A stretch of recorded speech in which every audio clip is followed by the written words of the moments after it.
سامعین کرام، ابھی تک آپ اس اجلاس عام کے مہمان خصوصی جناب مولانا اصغر علی امام مہدی سلفی مدنی حفظہ اللہ و تولی، ناظم اعلیٰ مرکزی جمعیت اہل حدیث ہند کا بصیرت افروز خطاب سماعت فرما رہے تھے۔ ہماری اس بزم کی آخری کڑی، آخری مقرر جناب مولانا محمد جرجیز صاحب اٹاوی تشریف لا چکے ہیں، اسٹیج پہ آپ کی نگاہوں کے سامنے ہیں۔ انشاءاللہ بہت جلد ان کا خطاب آپ سماعت فرمائیں گے۔ علم کے موضوع پر تعلیم کے تعلق سے، دینی تعلیمی بیداری کے تعلق سے آپ کے درمیان باتیں ہو رہی تھیں۔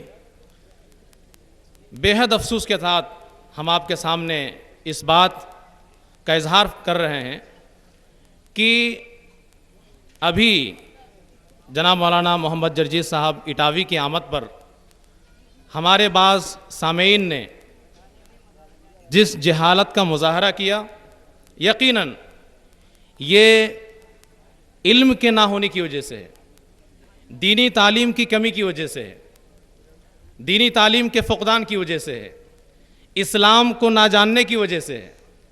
بہرحال ہمیں اور آپ کو دین سے قریب ہونا چاہیے، دین کے مزاج کو سمجھنا چاہیے، قرآن و حدیث کے فرمودات کو سامنے رکھنا چاہیے۔ اسلام نے ہر ایک چیز کے تعلق سے جو آداب بتلائے ہیں، ان آداب کا پاس و لحاظ رکھنا چاہیے۔ مجلس کے کیا آداب ہیں اور اس سلسلے میں اسلام نے کیا رہنمائی فرمائی ہے، اور بحیثیت مسلمان ہماری کیا ذمہ داری بنتی ہے، علماء کا کیا مقام اور مرتبہ ہے، کس کو کس درجے میں رکھنا چاہیے اور کس کو کس عزت اور اسی طریقے سے احترام کے ساتھ دیکھنا چاہیے، ان ساری چیزوں کا ہمیں اور آپ کو خیال اور پاس و لحاظ رکھنا چاہیے۔ میں سامعین سے گزارش کروں گا کہ براہ کرم وہ بیٹھ جائیں، اور جو بھی معاملات جہاں پر بھی ہیں، ہمارے رضاکار ہر جگہ موجود ہیں، وہ اپنے حساب سے مجلس کو ڈیل کریں گے، معاملات کو سنبھالیں گے۔ ہر شخص کے گزارش ہے کہ اپنی جگہ بیٹھ جائیں۔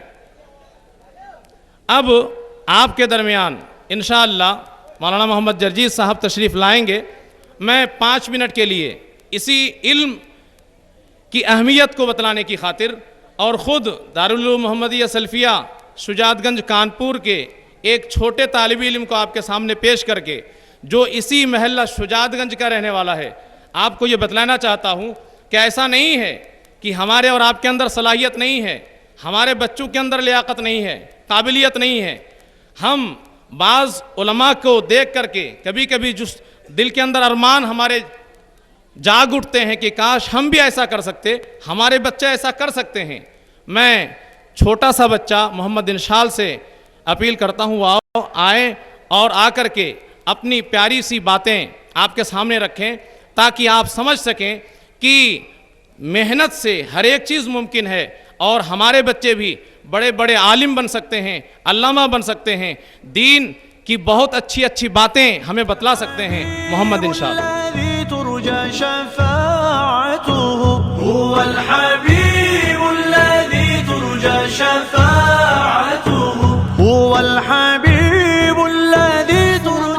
ورحمۃ اللہ وبرکاتہ۔ نحمده ونصلي على رسوله الكريم، اما بعد، قال الله تعالى في كلامه المجيد والفرقان الحميد، انما يخشى الله من عباد العلماء، وقال النبي صلى الله عليه وسلم خيركم من تعلم القرآن وعلمه، رواه البخاری۔ معزز سامعین و سامعات اور دیگر دینی و ملی بھائیوں بہنوں، بزرگوں اور دوستوں، آج کی اس محفل میں میرا موضوع ہے علم دین کی اہمیت اور فضیلت۔ حضرت آدم علیہ السلام کو عظمت و شرافت علم کی وجہ سے ہوئی، طالوت کو فضیلت و بادشاہت علم دین کی وجہ سے ملی، داؤد، سلیمان، یوسف اور دیگر انبیاء اور رسول علیہ السلام کو نبوت، خلافت، وزارت و بادشاہت علم دین کی وجہ سے حاصل ہوئی۔ خود رسول رحمت للعالمین امام اعظم اعلیٰ حضرت محمد مصطفیٰ احمد مجتبیٰ رسول اللہ صلی اللہ علیہ وسلم پر جو پہلی وحی نازل ہوئی وہ تعلیم، تعلم اور وسائل تعلیم پر اور علم دین پر ہوئی۔ وہ کیسے؟ اس لیے کہ وہ علم پڑھنے کا حکم ہے جس میں خالق کی معرفت ہو، اور سورہ الرحمن میں جو نعمتوں والی سورہ ہے اس میں پہلی نعمت تعلیم القرآن بتایا گیا ہے، الرحمن علم القرآن۔ اور اگر اللہ نے اپنے نبی صلی اللہ علیہ وسلم پر احسان جتایا تو اسی علم کا احسان جتایا اور فرمایا وَعَلَّمَكَ مَا لَمْ تَكُنْ تَعْلَمْ وَكَانَ فَضْلُ اللَّهِ عَلَيْكَ عَظِيمًا۔ اور دعا بھی بڑی پیارے سکھائی، وَقُلْ رَبِّ زِدْنِي عِلْمًا۔ اے نبی محترم آپ یہ دعا مانگیں کہ اے میرے رب میرا علم میں اضافہ فرما۔ اور اللہ کے نبی مزمل و مدثر اگر دعا بھی دی ہے تو عبداللہ بن عباس کو علم دین کے سمجھ کی دعا دی اور فرمایا اللہم فقہہ فی الدین وعلمہ التاویل۔ اے اللہ اس ننھے بچے کو علم دین کی باریکی عطا فرما اور حق و صداقت کی طرف پہنچنے کا راستہ بتا۔ اور اللہ کے رسول نے اس علم دین کی بشارت فرمائی خیرکم من تعلم القرآن وعلمہ۔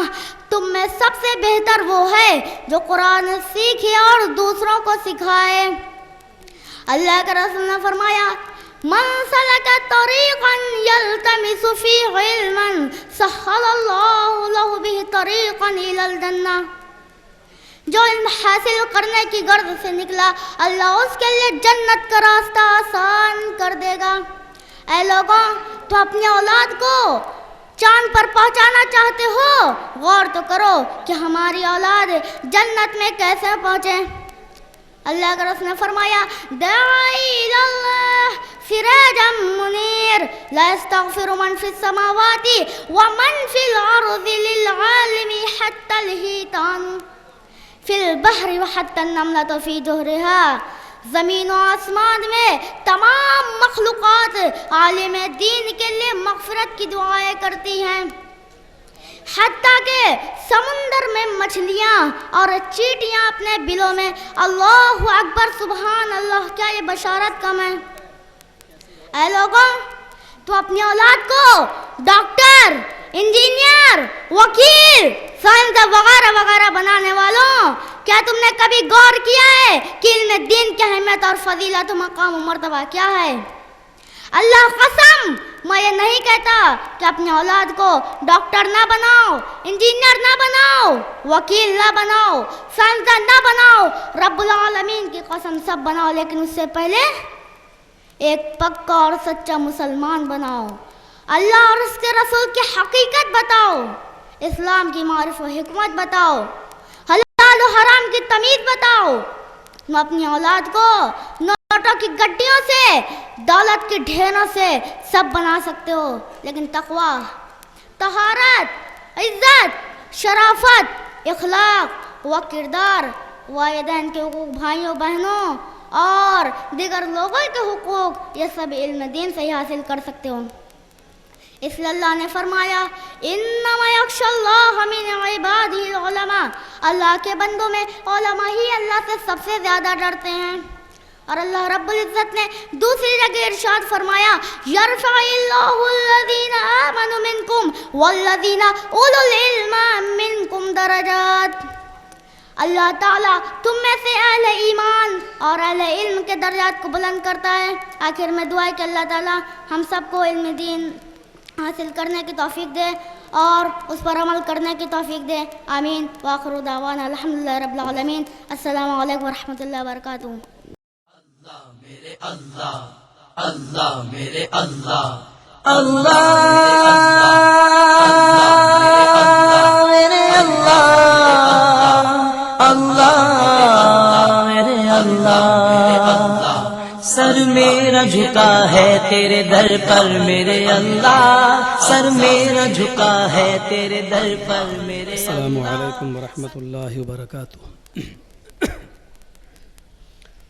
الحمدللہ الحمدللہ نحمدہ ونستعینہ نستعينه ونستغفره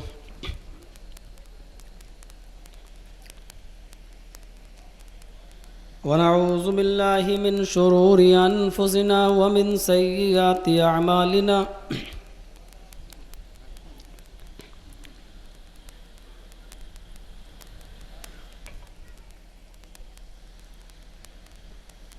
من يهدي الله فلا مضل له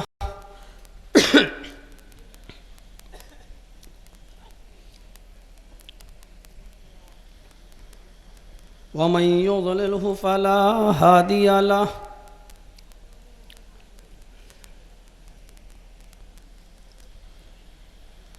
وأشهد أن لا إله إلا الله وحده لا شريك له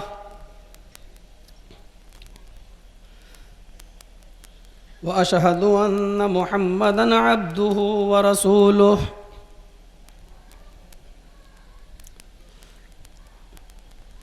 أما بعد فإن خير الحديث كتاب الله وخير الهدي هدي محمد صلى الله عليه وسلم وشر الأمور محدثاتها وكل محدثة بدعة وكل بدعة ضلالة وكل ضلالة في النار أعوذ بالله من الشيطان الرجيم بسم الله الرحمن الرحيم يا أيها الذين آمنوا اتقوا الله حق تقاته ولا تموتن إلا وأنتم مسلمون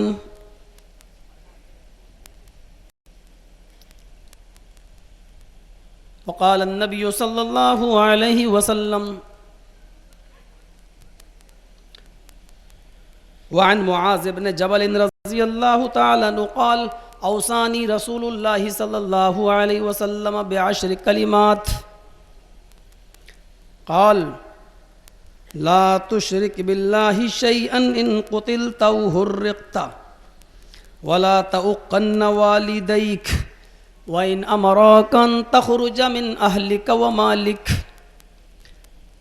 ولا تتركن صلاة مكتوبة متعمدا فإن من ترك صلاة مكتوبة متعمدا فقد برئت منه ذمة الله ولا تشربن خمرا فإنه رأس كل فاحشة إياك والمعصية فإن بالمعصية حل سخط الله إلى آخر الحديث رواه أحمد وصححه الألباني رب اشرح لي صدري ويسر لي أمري واحلل عقدة من لساني يفقهوا قولي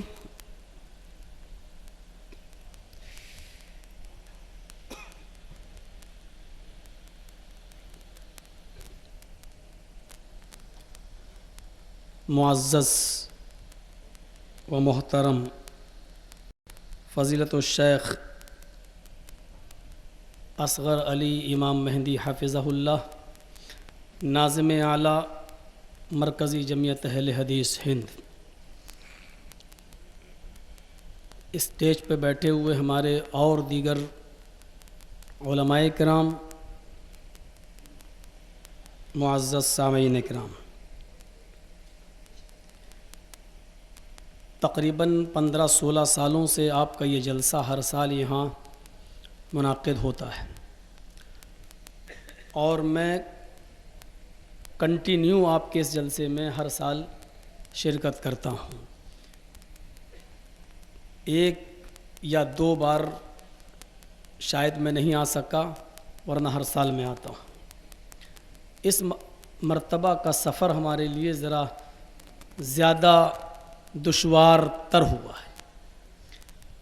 ویسے میں وقت سے پہلے آ جاتا ہوں، مغرب تک آ جاتا ہوں، عشاء سے پہلے آ جاتا ہوں، لیکن اس مرتبہ میں ابھی 11:45 بجے میں یہاں پہنچا ہوں، اور اس کی وجہ آپ کو معلوم ہوگی۔ 9 مئی سے میں ناظم اعلیٰ مرکزی جمعیت اہل حدیث ہند مولانا اصغر علی امام مہدی حفظہ اللہ کے ساتھ سفر میں ہوں۔ بیچ میں راستے بٹے بھی، آپ ہی کے ایک علاقے میں بہار میں نرکٹیا گنج کی سائڈ میں پچموا کوئی بستی ہے، اس بستی میں جلسہ تھا. ناظم صاحب کے گھر پہ میں رکا ہوا تھا، وہیں ٹھہرا، وہیں سویا، وہیں آرام کیا. 9 تاریخ کو وہاں سے پروگرام ختم کیا. 10 تاریخ کو میں مئو آ گیا اور آپ چلے گئے رئیس احمد ندوی حفظہ اللہ کے گاؤں بھٹیا میں، ان کا انتقال ہوا ہے، جامعہ سلفیہ کے استاذ تھے. آپ وہاں چلے گئے. 11 کو میرا پروگرام نیپال میں ہوا. پھر 12 تاریخ کو پھر شیخ کے گاؤں کی طرف گھیوا دھار نام کی کوئی جگہ ہے وہاں. پھر 13 تاریخ کو جھومکا اسی علاقے میں. 14 15 16 پھر نیپال سائڈ میں جھنڈا نگر بڑھنی نوگڑھ، اور 16 17 بھی اسی جگہ. کل کا سفر میں نے کیا ناظم صاحب کے ساتھ راجستھان کا. یہیں سے گاڑی پکڑی، کانپور ہوتے ہوئے اٹاوا ہوتے ہوئے وہ گاڑی گئی دلی. ناظم صاحب نے کہا کہ ہنومان گڑھ کے لوگوں نے یہ بتایا کہ دلی سے آپ اپنی گاڑی بک کر کے آ جائیے، 3-4 گھنٹے کا راستہ ہے. 11 بجے 12 بجے جب دلی پہنچے تو پتہ یہ چلا کہ راستہ 4-5 گھنٹے کا نہیں ہے، 9 گھنٹے لگے پہنچنے میں. 12 بجے جب نکلے وہاں سے تو 9 بجے پہنچے. 9 بجے پہنچے، 10 بجے وہاں پروگرام شروع ہوا. 1-1.5 گھنٹہ ناظم صاحب بولے، 1 گھنٹہ مولانا ہارون صاحب بولے، 2 گھنٹے کی تقریر میری ہوئی. اور رات کا پروگرام ختم کرنے کے بعد رات کے 2 بجے پھر وہاں سے نکلے. صورت آپ سمجھنے کی کوشش کیجئے، اس کے بعد میں اپنی بات کروں گا، تاکہ آپ لوگوں کو تو ایک چیز ہوتی ہے، مولوی جرجی صاحب نہیں آئے، فلاں نہیں آیا، ارے اشتہار میں جھوٹا نام دے دیا، ارے یہ لوگوں نے ایسا کر دیا. پہلے ہم لوگوں کی مصیبت بھی اور پریشانی بھی آپ سمجھنے کی کوشش کریں. 2 بجے رات کو نکلے ہوئے ہیں ناظم صاحب کے ساتھ، مرکزی جمعیت اہل حدیث کے ناظم اعلیٰ کے ساتھ. جب وہاں نکلے تو 10 بجے پہنچے آپ کے گھر، وہیں پر ناشتہ کیے ہوئے ہیں، آپ کے ہاں ناشتہ کیے اور وہیں سے بیٹھ کر بات ہوئی. آج سنڈے تھا، اتوار، جلدی چارٹر نکل گیا. میرا گومتی میں اے سی میں ٹکٹ تھا لیکن وہ 30 نمبر ویٹنگ پہ آ کے اٹک گیا. ناظم صاحب کا ٹکٹ راجدھانی میں تھا، آپ کا 8 نمبر ویٹنگ پہ آ کے اٹک گیا. اب وہیں پر یہ پلاننگ بنتی ہے کہ شجاعت گنج کیسے پہنچا جائے، کانپور کیسے پہنچا جائے. سوچا چلو گومتی سے نہیں جائیں گے، جب ویٹنگ الاؤ ہی نہیں ہے اور جانے ہی نہیں دے گا تو ہم آپ کے ساتھ چلیں گے. لیکن راجدھانی اور زیادہ ٹف، 1 نمبر بھی ویٹنگ اگر رہتا ہے تو ٹی ٹی اندر نہیں داخل کرتا ہے. تو ناظم صاحب نے خود ہی کہا کہ ایسا نہ ہو کہ ہم بھی نہیں جائیں اور ٹی ٹی آپ کو بھی نہ اندر کرے اور دونوں لوگ شجاعت گنج نہ پہنچ پائیں تو یہ بڑی جو ہے تکلیف ہوگی، اور شجاعت گنج میں پہنچنا ضروری ہے. ایسا کریے کہ آپ گومتی ہی سے چلیں اور ہم کوشش کرتے ہیں، ٹرائی کرتے ہیں راجدھانی میں، شاید کوئی صورت نکلے. بہرحال وہاں جب گومتی میں دیکھا تو بڑے بڑے ودھائک لائن میں لگے ہوئے ہیں. وی آئی پی کوٹا محدود ہوتا ہے، 2-4 ایم پی لوگ پہلے ہی سے بیٹھے ہوئے تھے اپنے کوٹے پہ، دوسرے ایم پیوں کو بھی جگہ نہیں مل رہی تھی. تو ہم کو کون جگہ دے دے گا. سوچا اٹاوے کا لفظ کا استعمال کروں لیکن کوئی سننے والا نہیں ہے. بہرحال کسی طریقے سے چالو ڈبے میں گھس گیا. چالو کا مطلب وہی سٹنگ ہوتی ہے. بہرحال اپنی اٹیچی پہ بیٹھتا ہوا آیا کہ چلو کہیں خالی ہوگی، لیکن خالی ہونے کے بجائے وہ اٹیچی پہ بیٹھا. غازی آباد سے پل پڑے لوگ، اور تھوڑا سا موٹا تازہ ہوتا تو 2-4 کو دھکا دیتا، لیکن میں ہی دب رہا تھا سب کے بیچ میں. اٹیچی پہ میں بیٹھا رہا اور کھرجا میں جب میری گاڑی پہنچی تو وہاں پتہ چلا کہ انجن فیل. میں نے کہا اب کیا کریں، کھرجا کوئی گاڑی رکتی بھی نہیں ہے، کوئی اچھی گاڑی کہ اس کو ہم چینج کر لیں، بدل لیں. میری گاڑی کا انجن کھلا گومتی کا. یہ علی گڑھ آیا، جب یہ یہاں پہنچے گا تب دوسرا انجن یہاں سے چلے گا. 3 گھنٹہ 4 گھنٹہ وہیں ہو گیا. 4 گھنٹے کے بعد 3 گھنٹے کے بعد وہاں سے گاڑی چلی تو علی گڑھ تک صحیح چلی. علی گڑھ کے بعد ٹونڈلا لا کے روک دیا. پتہ چلا کہ اب جتنی راجدھانیاں ہیں سب کو کراس کرے گی، ایک طرف ڈال دیا گیا. وہی ناظم صاحب کا فون آیا میرے پاس کہ میں تو راجدھانی میں بیٹھا ہوا ہوں، آپ فون کر دیجیے کہ میں آ رہا ہوں. میں نے کہا آپ تو مجھ سے پہلے پہنچ جائیں گے کیونکہ آپ راجدھانی میں بیٹھے ہوئے ہیں. اور وہی ہوا کہ ناظم صاحب پہلے آ گئے اور ہم جو ہے بعد میں پہنچے. پھر میں نے ناظم صاحب سے فون پہ بات کی کہ جب تک میں نہیں آ جاؤں آپ سنبھالے رہیے گا، معاملہ بنائے رہیے گا. جب اٹاوا میں نے دیکھا کہ یہ تو رات کے 12 بجے بھی پہنچنے کی پوزیشن نہیں دکھ رہی گاڑی کی، تو نیتا جی سے میں نے کہا کیا میں اتر جاؤں، چھوڑ دوں جلسہ؟ بھائی 12 بجے مجھے نہیں دکھتا. بولے بیٹا تم آ جاؤ، چاہے جتنے بجے آؤ لیکن تم آ جاؤ. بہرحال میں چلا آیا اور آ کر میں آپ کی اس کرسی پر میں بیٹھ گیا ہوں. اب اس پوزیشن میں بس ناظم صاحب کے ہاں جو ناشتہ کیا ہے وہی ناشتہ, وہی نہیں بہت ہے ماشاءاللہ آپ کی مہمان نوازی, اللہ تعالیٰ آپ کو جزائے خیر عطا فرمائے. فل ناشتہ کیے, بس وہی ناشتہ تھا. ابھی یہاں لوگوں نے کہا کھانا کھا لو, میں نے کہا نہیں پتہ نہیں کتنی دیر سے بول رہے ہیں, پہلے چلیے ہم بھی انگلی کٹا کے شہیدوں میں نام لکھا دیں تاکہ یہ ہو جائے کہ ہاں آ گئے ہیں, دھوکہ نہیں دیا, جھوٹ نہیں بولے ہیں, ورنہ بدنام بہت ہوتے ہیں مولوی لوگ اس معاملے میں. تو میرے پیارے ساتھیوں, یہاں آتے ہی ایک دم پریشر, مولوی صاحب ایسا بول دیجئے گا کچھ معاملہ. پتہ نہیں جب بھی میں آتا ہوں تو یہ کیوں کہا جاتا ہے کہ مولوی صاحب ایسا بولیے گا کہ کسی کو کچھ کہنے کا موقع نہ ملے. ارے میرے بھائیوں, اب ایسی تقریریں ہو رہی ہیں کہ کسی کو کہنے کا موقع نہ ملے. اور آپ ہی بتائیے, جب ہم کسی کو کہنے کا موقع نہیں دے رہے ہیں تو کیا آپ بچے ہوئے ہیں؟ پھر بھی تو آپ محفوظ نہیں ہیں. دیکھ لیجئے رمضان میں کیا ہوا آپ کے ہاں. جب ہم کچھ نہیں بول رہے ہیں, کسی کو کچھ نہیں کر رہے ہیں, پھر بھی تو آپ محفوظ نہیں ہیں. تو میرے پیارے ساتھیوں, اس لیے میں نے ایک حدیث جو آپ کے سامنے پڑھی ہے, میں چاہتا ہوں کہ اسی حدیث پر بولوں. اس وقت مرکزی جمعیت اہل حدیث کے ناظم اعلیٰ ہمارے اسٹیج پہ بیٹھے ہوئے ہیں, اور آپ جانتے ہیں کہ مرکزی جمعیت اہل حدیث کے ناظم جب سے اصغر علی امام مہدی حفظہ اللہ بنے ہیں تب سے جمعیت و جماعت ترقی کی راہ پر کتنی تیزی کے ساتھ گامزن ہے. ہمارے پاس ایک آفس بھی نہیں تھا جماعت کا, دلی کے اندر ایک آفس بھی نہیں تھا, ایک مرکز بھی نہیں تھا, وہاں چائے تک کو نہیں پوچھا جاتا تھا. آج اوکھلا کے اندر ایک عالی شان بلڈنگ آپ دیکھ رہے ہیں. آپ یہاں سے جائیں تو ٹھہرنے کے لیے آپ کا مستقل ایک انتظام ہے, اور وہاں کی بلڈنگ جو ہے زبردست بلڈنگ, تعریف کیے بغیر آپ نہیں رہ سکتے ہیں. مسجد دیکھیے اور اس کے کمرے دیکھیے.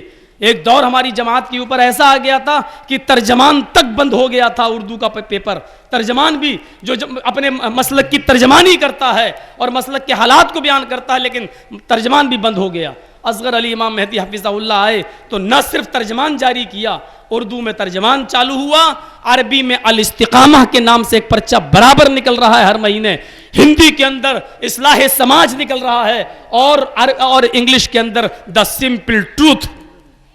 اور آپ دیکھیے 22 دسمبر سن 1906 سے جب سے جمعیت اہل حدیث کی بنیاد پڑی آرا کے اندر, تب سے لے کر اب تک کتنی کانفرنسیں ہوئی ہیں جماعت کی 100 سالہ زندگی کے اندر. 95 سالہ اصغر علی امام مہدی حفظہ اللہ نے 2 بڑی کانفرنسیں جو کرائی ہیں, ایک پاکڑ کی آل انڈیا اہل حدیث کانفرنس پاکڑ, اور ایک ابھی جو رام لیلا میدان کے اندر ہوئی جس میں امام حرم جیسی شخصیتیں تشریف لائیں, شیخ سعود الشریم. یہ ان کی محنت کا نتیجہ ہے. اللہ تبارک و تعالیٰ سے دعا ہے کہ بار الہ جمعیت و جماعت کو دن دونی رات چوگنی ترقی عطا فرمائے, اور ہمارے ناظم اعلیٰ کو مزید محنت کرنے کی توفیق عطا فرما, اور شر پسندوں کے اور حاسدوں کے حسد سے محفوظ فرما. میرے بھائیوں, میں نے بہت سوچا کہ اس تھوڑے سے وقت میں, جب 1 بج رہا ہو میری گھڑی میں, تو میں آپ کے سامنے اس وقت کیا بولوں.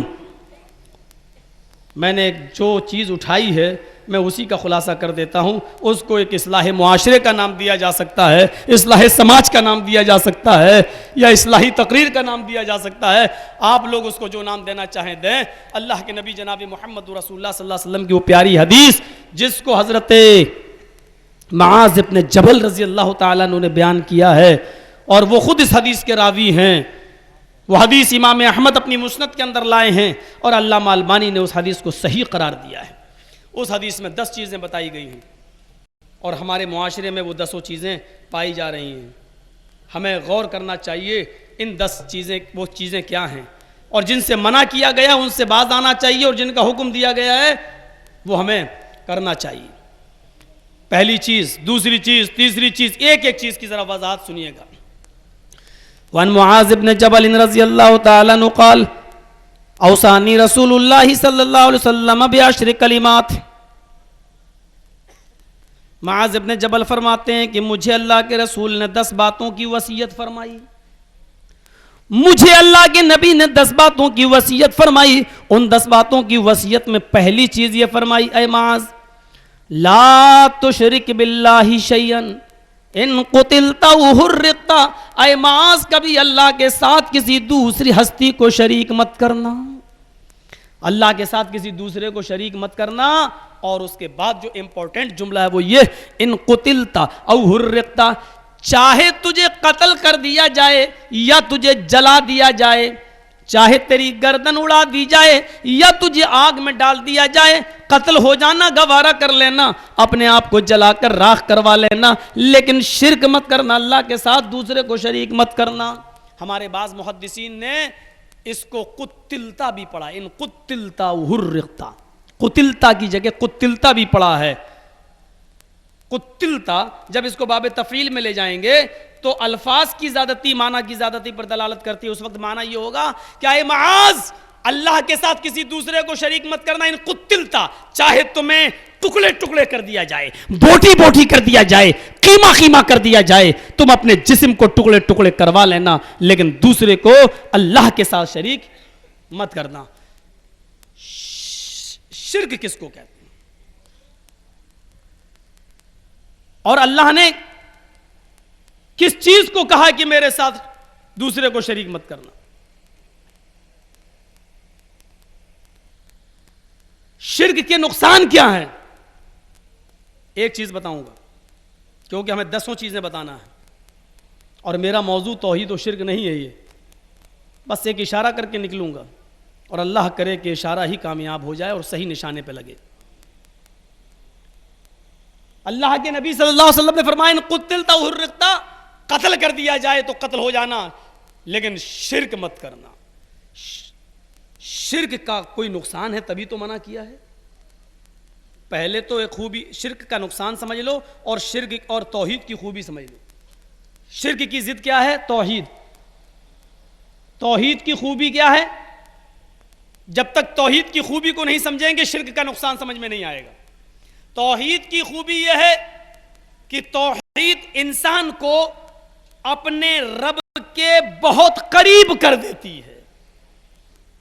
توحید انسان کو اپنے رب کے بہت قریب کر دیتی ہے، رب کے مقام اور مرتبے کو سمجھنے میں بہت ہیلپ کرتی ہے توحید۔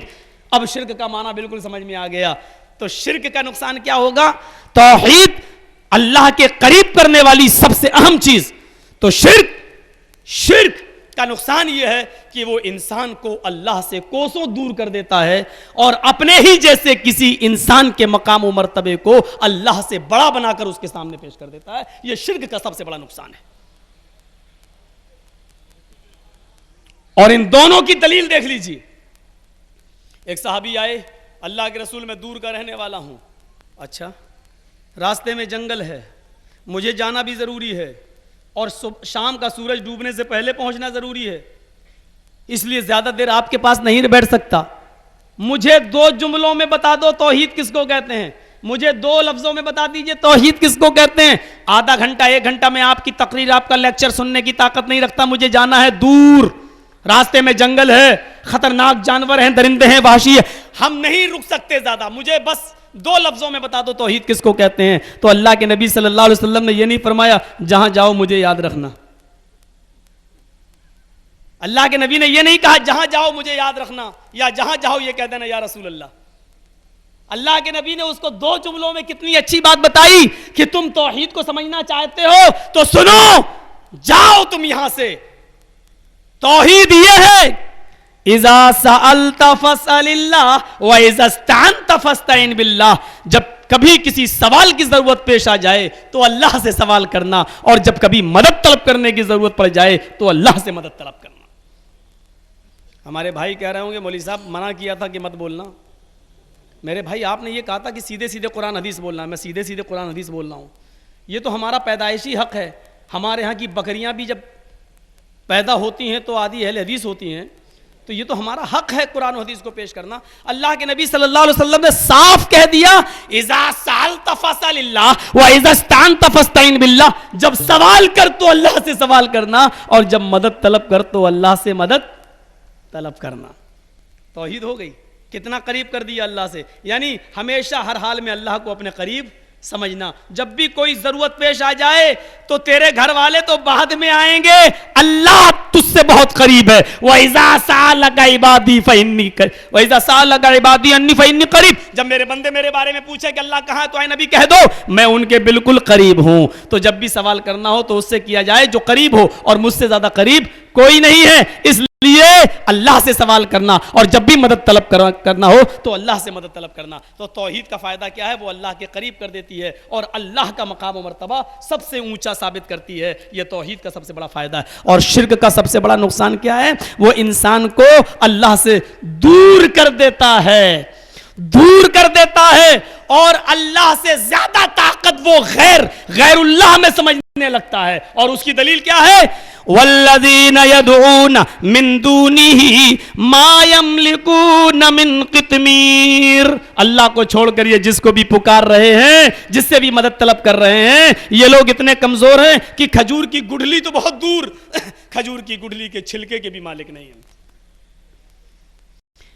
اور ان الذین تدعون من دون اللہ لن یخلقوا ذبابا، اللہ کو چھوڑ کر تم جن کو پکار رہے ہو یہ ایک مکھی بھی پیدا کرنے کی طاقت نہیں رکھتے۔ وَلَوِ اجْتَمَعُوا لَهُ، سب کے سب جمع ہو جائیں پھر بھی، دیکھ رہے ہیں شرک کا نقصان، دیکھ رہے ہیں۔ ابھی آگے دیکھیے، وَإِن يَسْلُبْهُمُ الذُّبَابُ شَيْئًا لَا يَسْتَنْقِذُوهُ مِنْهُ، مکھی پیدا کر کے تو اس میں جان ڈالنا پڑے گی، جو بہت مشکل کام ہے، اتنا کام تو کوئی نہیں کر پائے گا۔ چلو یہ بھی کام نہیں کر سکتے کہ مکھی تھوڑا سا کوئی چیز لے کے اڑ جائے تو یہ اس کو پکڑ کے اس سے وہ چیز واپس بھی لے سکیں، لا يَسْتَنْقِذُوهُ مِنْهُ، اس سے وہ چیز واپس بھی نہیں لے سکتے۔ شرک کا نقصان بتایا جا رہا، دیکھیے کیا، ضعف الطالب والمطلوب، مانگنے والا بھی کمزور، جس سے مانگ رہا ہے وہ بھی کمزور، جو مانگ رہا ہے وہ بھی کمزور، اور جس سے مانگ رہا ہے وہ بھی کمزور، کمزور سے مانگ رہا ہے، مخلوق سے مانگ رہی ہے، بندہ بندے کے سامنے ہاتھ پھیلا رہا ہے، جس کو یہ نہیں معلوم ان تدعوہم لا یسمعوا دعاءکم، اگر تم ان کو پکارو تو وہ تمہاری پکار سننے کی طاقت نہیں رکھتے، ہم ان کو پکار رہے ہیں۔ اب دیکھیے شرک کا جو سب سے بڑا نقصان ہے وہ کیا ہے؟ اللہ نے فرمایا جو اللہ کو چھوڑ کر غیروں کو پکار رہے ہیں، وما قدر اللہ حق قدرہ، انہوں نے اللہ کی قدر ویسی نہیں کی جیسے کرنا چاہیے، اللہ کا مقام وہ نہیں سمجھا جو سمجھنا چاہیے۔ پتہ یہ چلا کہ شرک اللہ کے مقام کو گھٹا دیتا ہے، شرک اللہ کے مرتبے کو گھٹا دیتا ہے، توحید اللہ سے جوڑ دیتا ہے اور شرک انسان کو اللہ سے توڑ دیتا ہے۔ توحید اللہ سے جوڑ دیتی ہے، اللہ کے قریب کر دیتی ہے، اور شرک اللہ سے دور کر دیتا ہے۔ اور شرک کا نقصان یہ ہے کہ اللہ کی قدر و قیمت، اللہ کی قدر و منزلت ویسے نہیں سمجھی جاتی ہے جیسے سمجھنا چاہیے۔ یہ نقصان ہے توحید شرک کا، اور وہ فائدہ ہے توحید کا۔ ایک حدیث اور پڑھوں گا بخاری شریف کی، اللہ کے نبی فرماتے ہیں میری امت کے 70,000 انسان بغیر حساب و کتاب کے جنت میں جائیں گے۔ دیکھیے اس حدیث پر غور کیجئے، میری اس امت کے 70,000 افراد بغیر حساب و کتاب کے جنت میں جائیں گے۔ صحابہ میں چرچے ہونے لگے 70,000 آدمی کون سے ہوں گے حساب و کتاب جن سے نہیں لیا جائے گا؟ ارے ہم تو نہیں ہوں گے، ہم تو پہلے کافر تھے، بعد میں اسلام لائے، ہم نے تو کفر دیکھا ہے، بعد میں مسلمان نہیں، ہم نے نہیں۔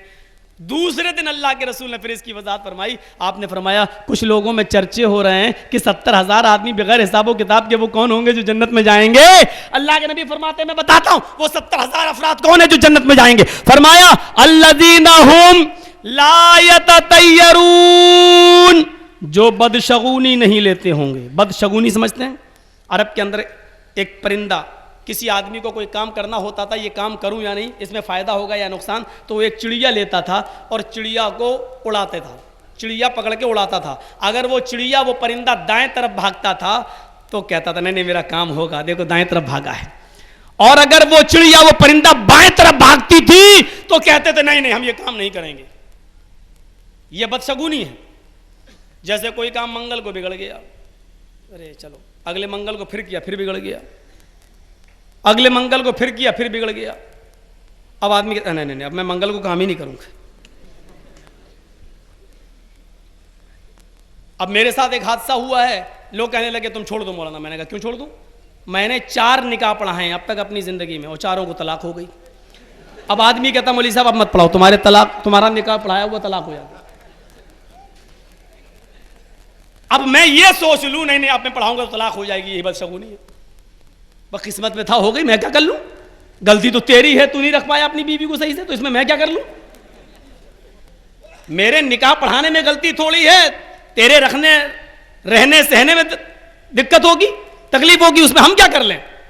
اور 4 خوش ہیں کم بخت. یہ بھی نہیں کہ سب خوش ہیں, لڑکیاں بھی خوش ہیں, لڑکے بھی خوش ہیں, کہتے ہیں ہاں بہت اچھا ہوا. کہ تو وہ لوگ سمجھتے ہیں کہ جرجیت صاحب کی وجہ سے آسانی ہو گئی, اگر کوئی اور نکاح پڑھایا ہوتا تو ہم پھنس گئے ہوتے. کچھ لوگ آسانی بھی سمجھتے ہیں. تو یہ بدشگونی ہے, بدشگونی. جیسے کوئی حج کرنے جا رہا ہو, راستے سے بلی راستہ کاٹ کے چلی جائے, حاجی صاحب واپس آ جائیں, بیوی پوچھے کیوں, کیا ہوا, کہ بلی راستہ کاٹ گئی. یہ بدشگونی. فرمایا الذین ھم لا یتطیرون, جو بدشگونی نہیں لیتے ہوں گے.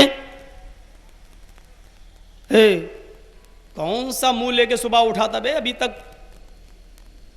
کیا دیکھ لیا تو نے صبح سے آج؟ کوئی ایک مزدور نہیں, ایک گراہک نہیں آ رہا میری دکان پہ. یہ بدشگونی. الذین ھم لا یتطیرون, جو بدشگونی نہیں لیتے ہوں گے. ولا یقطعون, جو اپنے جسم کو دغواتے نہیں ہوں گے. داغنا ہوتا ہے نا, داغتے. کبھی کبھی انگریزوں کو دیکھیے ننگی پیٹھ پر داغ لگوائے رہتی ہیں, کبھی ادھر لگوائے رہتی ہیں, کبھی ادھر لگوائے رہتی ہیں, کبھی ادھر لگوائے رہتی ہیں. اور عشق کے دیوانے لوگ اپنی محبوباؤں کے نام کھرچ لیتے ہیں, محبوبائیں اپنے عاشقوں کے نام کھرچ لیتی ہیں, جو کبھی نہیں مٹتا ہے, دکھاتی ہیں. داغ لگوانے والے, نل جو نہیں لگواتے ہوں گے, لگوانے والے نہیں, جو نہیں لگواتے ہوں گے, جو بدشگونی نہیں لیتے ہوں گے, اور جو اپنے جسم کو دغواتے نہیں ہوں گے, یہ لوگ بغیر حساب و کتاب کے جنت میں جائیں گے. اور تیسرا ولا یسترقون, جو جھاڑ پھونک نہیں کرتے ہوں گے. جھاڑ پھونک اگر قرآن سے ہے تو جائز ہے. سن لیجئے گا مسئلہ. میرے سامنے اگر آپ آتے ہیں, جرجیت صاحب میرا بیٹا بیمار ہے, میں بیٹھ گیا, الحمدللہ رب العالمین الرحمن الرحیم قل اعوذ برب الفلق قل اعوذ برب الناس, اگر پڑھ کے ہم دم کرتے ہیں, آیت الکرسی پڑھ کے دم کرتے ہیں, تو جائز ہے. جائز تو ہے, لیکن اگر کوئی شخص اللہ پر بھروسہ کر کے قرآن کی ان آیتوں کو بھی دم نہ کروائے تو یہ اور زیادہ اچھی چیز ہے, اور زیادہ تقویٰ ہے. نہیں, اللہ نے بیمار کیا, اللہ ہی شفا دے گا, ہم نہیں جھاڑ پھونک کروائیں گے. نہیں, اگر کوئی قرآن کی آیتیں پڑھ کے دم کراتا ہے تو جائز ہے. ہم قرآن کی آیتیں پڑھ کے دم کرتے ہیں, معوذتین وغیرہ, تو جائز ہے. لکھ کر دیں اور لٹکائیں وہ نہیں, لیکن دم کریں تو جائز ہے. لیکن اگر دم نہ کریں ہم اور کسی سے نہ کروائیں, بیمار ہے, اللہ نے بیمار کیا, اللہ شفا دے گا, اور چھوڑ دیں, اللہ کے اوپر معاملہ سپرد کر دیں, تو یہ لوگ, یہ اس حدیث کے مصداق ہے. فرمایا ولا یسترقون, جو کامل اللہ پر بھروسہ کر کے جھاڑ پھونک نہ کرواتے ہوں گے, یہ لوگ بغیر حساب و کتاب کے جنت میں جائیں گے. اب کیا ہوا؟ جو بدشگونی نہیں لیتے ہوں گے, جو اپنے جسم پر داغ نہیں لگواتے ہوں گے, اور جو جھاڑ پھونک نہیں کرتے ہوں گے, یہ لوگ بغیر حساب و کتاب کے جنت کے اندر جائیں گے. یہ اللہ کے رسول نے جیسے ہی بیان کیا, ایک صحابی اٹھے, ان کا نام عکاشہ تھا, کہنے لگے اللہ کے رسول میرے لیے دعا کریے کہ اللہ مجھے بھی ان 70,000 لوگوں میں سے کر دے, اللہ مجھے ان 70,000 لوگوں میں سے کر دے. اللہ کے نبی نے فرمایا آئے عکاشہ, تم انہی لوگوں میں سے ہو, جاؤ تم بھی 70,000 لوگوں میں جو بغیر حساب و کتاب کے جنت میں جائیں گے, تم انہی میں شامل ہو. جب اللہ کے رسول نے عکاشہ کے لیے کہا تو ایک اور صحابی اٹھے, کہنے لگے اللہ کے رسول میرے بارے میں بھی کہیے. اللہ کے نبی نے کہا سبقک عکاشہ, عکاشہ تم پر سبقت لے گیا. یعنی اب میں سب کے لیے دعا کروں گا تو سبھی یہی 70,000 تو یہی ہو جائیں گے. یہ تو قیامت تک کے لیے ہے, 70,000 افراد میری امت کے جنت میں جائیں گے بغیر حساب و کتاب کے. تو میرے بھائیوں, یہ توحید کا فائدہ ہے کہ انسان جب توحید اس کے اندر آتی ہے تو وہ قرآن کی آیتوں تک کو اپنے اوپر پڑھ کے دم نہیں کراتا, بلکہ اللہ پہ بھروسہ کرتا ہے. توحید انسان کو اللہ کے قریب کر دیتی ہے, اور شرک انسان کو اللہ سے دور کر دیتا ہے. تو یہ اتنی سی بات کافی ہے. آگے چلیے, 10 چیزیں بتانا ہے مجھے. دوسری چیز نوجوانوں تمہارے لیے, اور اس دوسری چیز پر ہمارے بوڑھے ماں باپ بہت خوش ہوں گے, چاہے انہوں نے اپنے بیٹوں کا حق ہی کیوں نہ مارا ہو. فرمایا وَلَا تَعُقَّنَّ وَالِدَيْكَ وَإِنْ أَمَرَاكَ أَن تَخْرُجَ مِنْ أَهْلِكَ وَمَالِكَ. دوسری چیز, اپنے ماں باپ کی کبھی نافرمانی مت کرنا, اپنے ماں باپ کو کبھی مت ستانا. آگے والے جملے کو دیکھیے, وَإِنْ أَمَرَاكَ, اگرچہ تمہاری ماں اور تمہارے باپ دونوں تمہیں حکم دیں, ان تخرج من اہلک و مالک, کہ تم اپنے اہل و عیال کو چھوڑ دو اور اپنے مال و دولت کو چھوڑ کر گھر چھوڑ کر نکل جاؤ تو تم اپنے ماں باپ کی بات مان لینا, اپنے بیوی بچوں کو چھوڑ دینا, اپنا گھر بار مال و دولت سے بے دخل ہو جانا, لیکن اپنے ماں باپ کو دل نہ دکھانا, اپنے ماں باپ کو مت ستانا, اپنے ماں باپ کو لوٹ کر اس کا جواب مت دینا. یہ بظاہر تو بڑی عجیب سی بات لگ رہی ہوگی, میں اپنی بیوی سے بڑی محبت کرتا ہوں اور باپ یہ کہے اے طلاق دے تو میں اپنے باپ کی بات مان کر طلاق دوں, یہ کیسے ممکن ہے؟ میری بیوی بیچاری شکایت کا کوئی موقع نہیں دے رہی تو میں طلاق کیسے دوں؟ میرے بچے شکایت کا موقع نہیں دے رہے اور باپ کہہ رہا کہ چھوڑ کے نکل جا اپنے بچوں کو, یہ چل بھاگ نکل, تو کیسے چھوڑوں؟ یہ بڑا عجیب سا ایک معاملہ نظر آتا ہے. لیکن میرے نوجوان ساتھیوں, جب ہم اس حدیث کو سنیں گے اور اس واقعے کو سامنے رکھیں گے تو معاملہ بالکل صاف سورج کی طرح, سورج کی روشنی کی طرح آیا ہوگا. ایک بار حضرت ابراہیم علیہ السلام اپنے بیٹے اسماعیل علیہ السلام سے ملنے گئے, جو کسی دوسری بستی میں رہ رہے تھے اور وہیں انہوں نے شادی کر لی تھی. بیوی نے, اسماعیل کی بیوی نے اپنے سسر کو نہیں دیکھا تھا ابراہیم کو, اور ابراہیم نے اپنی بہو کو نہیں دیکھا تھا. اور ایک دن چلے گئے, دروازہ کھٹکھٹایا بہو کا, بہو نے دروازہ کھولا, اسماعیل کی بیوی نے پوچھا کیا یہ اسماعیل کا گھر ہے؟ جواب دیا بہو نے ہاں یہ اسماعیل کا گھر ہے. کہا اسماعیل کہاں ہیں؟ کہا وہ تو جنگل میں شکار کرنے کے لیے گئے ہوئے ہیں. کہا اچھا کب آئیں گے؟ کہا کہ شام تک آئیں گے. اچھا یہ بتاؤ کہ تمہارے گھر کی گزر بسر کیسی چل رہی ہے, کھانا پینا کیسا چل رہا ہے, رہن سہن کیسا ہے؟ بیوی نے شکایتوں کی کا ڈھیر لگا دیا. ارے کھانے کی کیا پوچھ رہے ہو؟ اگر گھر میں کھانے کو ہوتا تو میرا آدمی شکار کرنے کیوں جاتا؟ کچھ ہے ہی نہیں. صبح کھا لو تو شام کو بھوکی, شام کھا لو تو صبح بھوکی. بہت برا حال ہے, کھانے پینے کے معاملے میں اچھی نہیں گزر رہی ہے.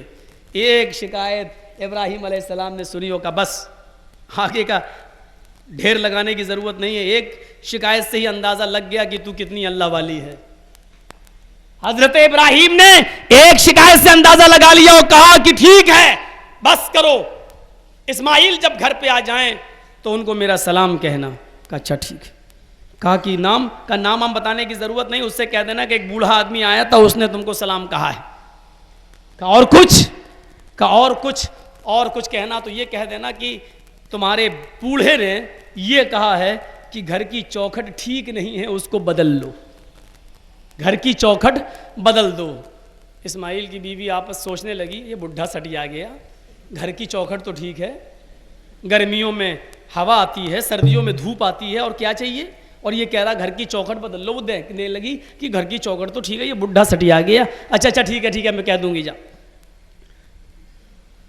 جب اسماعیل علیہ السلام گھر پہ آئے اور بیوی نے کھانا لگایا تو کہا کہ سن رہے ہو ایک بوڑھا آیا تھا. ہاں ٹھیک ہے آیا ہوگا, بتاؤ کیا بات؟ کہا اس نے تم کو سلام کہا. سلام کہا؟ سمجھ گئے جو سلام ابراہیم نے کیا ہے وہ میرے باپ ہی ہو سکے, کوئی اور نہیں. اچھا سلام کہا ہے؟ ارے میری بیوی تم نے ان کو روکا کیوں نہیں؟ کہا وہ روکا ہی نہیں, وہ تو الٹی سیدھی باتیں کر رہا تھا. کہا الٹی سیدھی باتیں کیا؟ کہا اس نے اپنا نام تک نہیں بتایا اس بڈھے نے. کہا ارے نام نہیں بتایا لیکن کچھ کہا. کہا ہاں کہا کیا؟ کہا کہ کہہ دینا اپنے شوہر سے اسماعیل سے کہ گھر کی چوکھٹ ٹھیک نہیں ہے بدل لو. تم نے کیا کہا تھا؟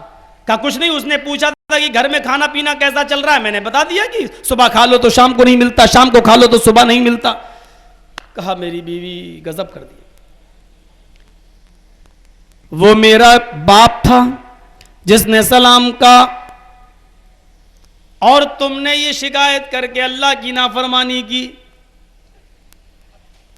وہ گھر کی چوکھٹ تم ہو, یہ نہیں جو تم دیکھ رہی ہو. اور میرے باپ نے اشارہ یہ کیا ہے کہ جو اللہ کی شکر گزار نہ ہو, جس حال میں اللہ رکھ رہا ہے اس حال میں وہ شکر نہ کرے اللہ کا. ایسی عورت کو اسماعیل تم کیوں اپنے گھر میں رکھے ہوئے ہو؟ ہٹاؤ, چوکھٹ بدل لو, یعنی ایسی عورت کو طلاق دے دو. میری بہنیں سن رہی ہوں گی, ایک فیئر اینڈ لولی نہ ملے تو گھر میں طوفان کھڑا کر لیتی ہو, ایک پاؤنڈز کی کریم نہ ملے تو آفت آ جاتی ہے. یہاں ابراہیم کی بہو نے اسماعیل کی بیوی نے اتنا کہہ دیا تھا بس. صبح کھا لو تو شام کو نہیں ملتا اور شام کو کھا لو تو صبح بھوکی اٹھتی ہوں, بس گزر بسر اچھا نہیں چل رہا ہے. ابراہیم نے یہی سے سمجھ لیا کہ یہ اللہ کی ناشکر گزار بنتی ہے اور یہ میرے بیٹے کو بھی اللہ کا ناشکر گزار بنا دے گی. اس لیے فرمایا گھر کی چوکھٹ بدل لو, کیونکہ ناشکر گزار بیوی کے چنگل میں کہیں شوہر آ گیا تو وہ بھی اللہ کا ناشکرہ ہو سکتا ہے. نیک بیوی چاہے تو گھر کو جنت بنا سکتی ہے اور نیک بیوی چاہے تو گھر کو جہنم بنا سکتی ہے. اپنے بیٹے کو اپنے رب کی نافرمان بیوی سے بچانے کے لیے طلاق دینے کا حکم دے دیا. حضرت ابراہیم نے فوراً کہا, اسماعیل نے کہا میری بیوی, میں اللہ کے بعد اپنے باپ کی سب سے زیادہ اطاعت کرتا ہوں, اس لیے میں تمہیں اب اپنے گھر میں نہیں رکھ سکتا, میں اپنے باپ کا حکم مانتے ہوئے تم کو طلاق دیتا ہوں. یہاں سے آپ اندازہ لگا سکتے ہیں کہ ماں باپ کی فرما برداری. لیکن اب حالات ایسے ہو گئے ہیں کہ حضرت ابراہیم نے غلط بات پر نہیں کہا تھا اپنے بیٹے سے طلاق دو, بلکہ اللہ کی ناشکر گزاری پہ کہا تھا. ہمارے یہاں اگر باپ کو یہ آرڈر دے دیا جائے تو وہ غلط طریقہ بھی استعمال کر سکتا ہے اور اپنی خدمت, چھوٹی بہو زیادہ کرتی, بڑی کو طلاق دی, چل, وہ اپنا ذاتی فائدہ اٹھانے لگتے ہیں, اپنا ذاتی مفاد دیکھنے لگتے ہیں, جو بہرحال غلط ہے. یہاں پر بھی دین دیکھا جائے گا, دین برباد نہیں ہونا چاہیے. ہاں, باپ کا مقام و مرتبہ اتنا بلند ہے, اتنا بلند ہے, اتنا بلند ہے کہ اللہ تعالیٰ نے اپنی عبادت کے بعد باپ کی خدمت کرنے کا حکم دیا. قرآن پڑھیے, وَقَضَىٰ رَبُّكَ أَلَّا تَعْبُدُوا إِلَّا إِيَّاهُ وَبِالْوَالِدَيْنِ إِحْسَانًا إِمَّا يَبْلُغَنَّ عِندَكَ الْكِبَرَ أَحَدُهُمَا أَوْ كِلَاهُمَا فَلَا تَقُل لَّهُمَا أُفٍّ وَلَا تَنْهَرْهُمَا. بس یہیں سے اندازہ لگائیے گا, اور ایک بہت باریک پوائنٹ, وَقَضَىٰ رَبُّكَ أَلَّا تَعْبُدُوا إِلَّا إِيَّاهُ, تمہارے رب کا یہ فیصلہ ہو چکا ہے کہ اللہ کے علاوہ کسی کی عبادت نہیں کی جائے گی. عبادت ہوگی تو صرف اللہ کی. اور اس کے فوراً بعد دیکھیے, ٹرن لیا اللہ نے, ٹرن, عبادت صرف اللہ کی. وَبِالْوَالِدَيْنِ إِحْسَانًا, اور اللہ کی عبادت کے بعد فوراً حکم کیا, اپنے ماں باپ کے ساتھ احسان کرو. یہاں بے استعمال ہوا ہے, وَبِالْوَالِدَيْنِ, بے مصاحبت کا ہے, مصاحبت کا ہے. شادی شدہ لوگ اس کو اچھی طریقے سے سمجھ سکتے ہیں. مصاحبت کس کو کہتے ہیں؟ جس طریقے سے میاں اور بیوی دو جسم ایک جان ہوتے ہیں, دونوں آپس میں ان کا جسم چپک جاتا ہے, وہاں بے استعمال ہوا مصاحبت کا, وبالوالدین. اسی طریقے سے ایک بیٹے کو اپنے باپ کے ساتھ ہر وقت چپک کر اس کے ساتھ احسان کرنا پڑے گا. چپک کر احسان کرنے کا مطلب یہ ہے کہ ہر نیکی اس میں شامل ہے. صرف کھانا کھلا دیا اتنا ہی نہیں, اگر باپ بیمار ہو جائے تو اس کی دوا بھی تمہیں دلانا پڑے گی. اگر باپ بستر پہ لیٹرین کر رہا ہے تو تمہیں اس کی لیٹرین کو صاف بھی کرنا پڑے گا. اگر باپ لنگڑا لولا ہے اور کہیں ٹہلنا چاہتا ہے تو تمہیں اپنے کاندھوں پر اس کو سوار اٹھانا بھی پڑے گا. وَبِالْوَالِدَيْنِ إِحْسَانًا, احسانہ میں ہر نیکی شامل ہے, یعنی ہر قسم کی نیکی جس کی ضرورت تمہارے باپ کو ہے وہ نیکی کا مستحق ہے اور تم اس کے ساتھ وہ سلوک کرو گے. وَبِالْوَالِدَيْنِ إِحْسَانًا, یہ ہے بے اور احسان کا معنی. چپک کر اپنے باپ کے ساتھ سلوک کرو, اچھا سلوک کرو. چپک کر مطلب باپ نے الگ کر دیا, ٹھیک ہے تم الگ کھانا بنا رہے ہو, تمہاری بیوی ہے, باپ الگ ہے, تم الگ ہو, لیکن اگر باپ بیمار ہو جائے تو تم کو اس کو اپنے گھر میں لانا پڑے گا, خدمت کرنا پڑے گی. یہ نہیں کہ وہ میری ماں ہی اس کو دیکھے گی, میرے باپ کو ہم نہیں دیکھیں گے. اور اگر آپ نے ایسا نہیں کیا تو کل تمہاری اولادیں بھی تمہارے سامنے ہیں. ایک آدمی اپنے باپ کو گھسیٹتے ہوئے لے جا رہا تھا اور چوراہے پہ لایا تو باپ نے کہا بس بیٹا بس یہیں تک گھسیٹ, آگے مت گھسیٹ. تو بیٹے نے کہا ابھی چپ, ابھی اور گھسیٹوں گا. کرنے بس یہیں تک. کہا کیوں, یہاں تک کیوں؟ کہا میں نے بھی اپنے باپ کو یہیں تک گھسیٹا تھا. کما تدین تدان, جیسا کرو گے ویسا بھرو گے. جو تم دوسروں کے ساتھ کرو گے, اپنے اولاد اپنے باپ کے ساتھ کرو گے, کل تمہاری اولاد تمہارے ساتھ کرے گی. اور ایک عبرت کے لیے یہ واقعہ بھی ذہن میں رکھیے کہ ایک آدمی کا باپ بہت کھانستا تھا, بہت ٹی بی کی بیماری تھی. اس نے اپنے بیٹے کو ایک کمبل دیا اور کہا اپنے بیٹے کو, جاؤ اس بڈھے کو اس چھپر میں کر تو آؤ, وہ کٹیا ڈلی, رات بھر سونے نہیں دیتا, نہ تمہیں نہ تمہاری ماں کو نہ ہمیں. جاؤ وہ کٹیا پڑی ہوئی ہے چھپر, وہاں اس باپ کو جاؤ اپنے دادا کو لے جاؤ کراؤ. بیٹا بہت خوشی اپنے دادا کو لے گیا اور دادا بیچارہ لاٹھی لے کے کھانستا ہوا اس کٹیا میں گیا. لیکن لڑکا بڑا چالاک تھا, لڑکے نے آدھا کمبل پھاڑ دیا, آدھا ہی اپنے دادا کو دیا. جب گھر پہ لوٹ کے آیا تو باپ نے اس کو ڈانٹتے ہوئے کہا, کم بخت یہ آدھا کیوں پھاڑ لایا؟ کہا آدھا میں تمہارے لیے پھاڑ کے لایا ہوں، جب میں بڑا ہوں گا تو میں کل تم کھانسو گے تو میں اپنی اولاد سے کہوں گا اس بڈھے کو اس کٹیا میں کر کے آؤ، اس لیے آدھا کمبل میں تمہارے لیے کاٹ کے لایا ہوں۔ تو میرے بھائیوں، ماں باپ قیمتی سرمایہ ہے، ان کی جتنی خدمت کرنا ہو کر لو۔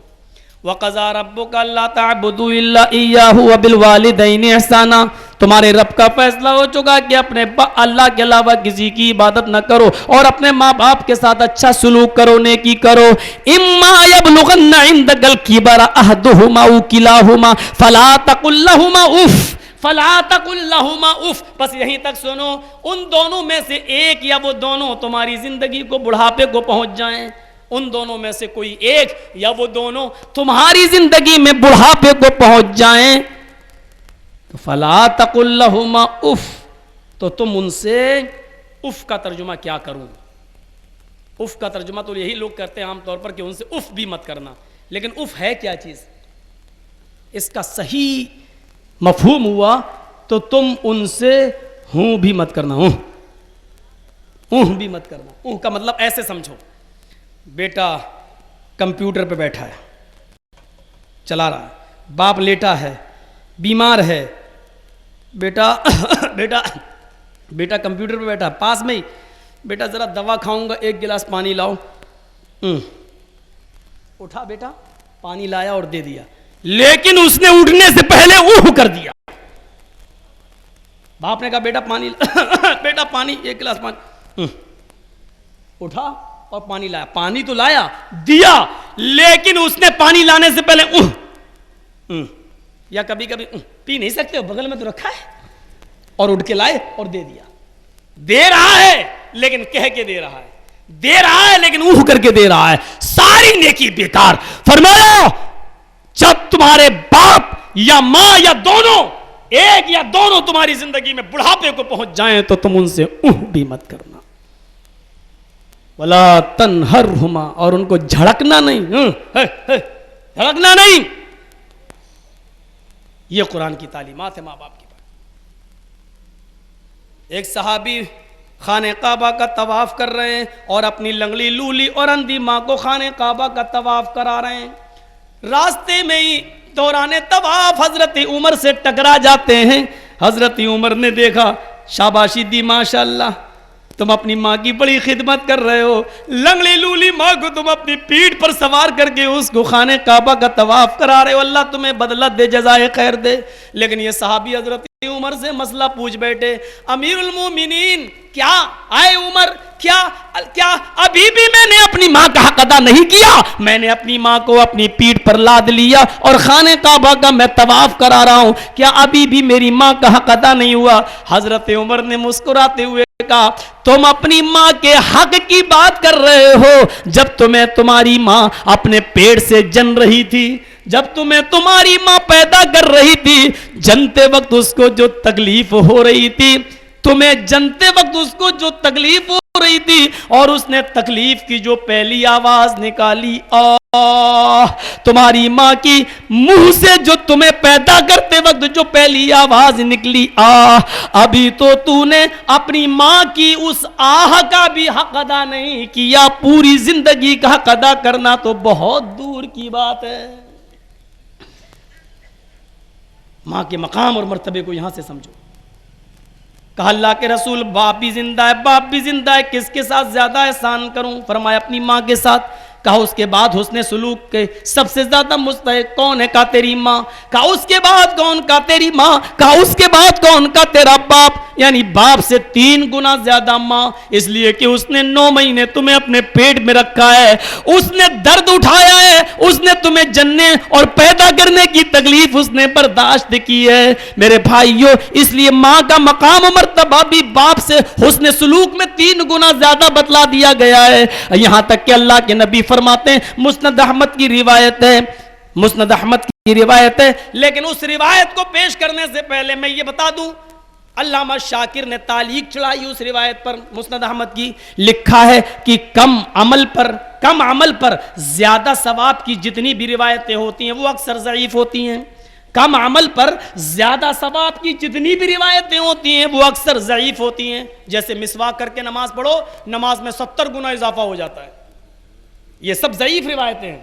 تو کم عمل پر زیادہ ثواب جن حدیثوں میں بھی بیان کیا گیا ہے اکثر روایتیں ضعیف ہوا کرتی ہیں اکثر. لیکن علامہ شاکر لکھتے ہیں کہ یہ کم عمل ہے, لیکن اس پر جو ثواب رکھا گیا ہے وہ پہلے درجے کی نمبر 1 کی صحیح حدیث ہے, وہ اعلیٰ درجے کی صحیح حدیث ہے. یعنی اس حدیث میں شک کی گنجائش نہیں ہے.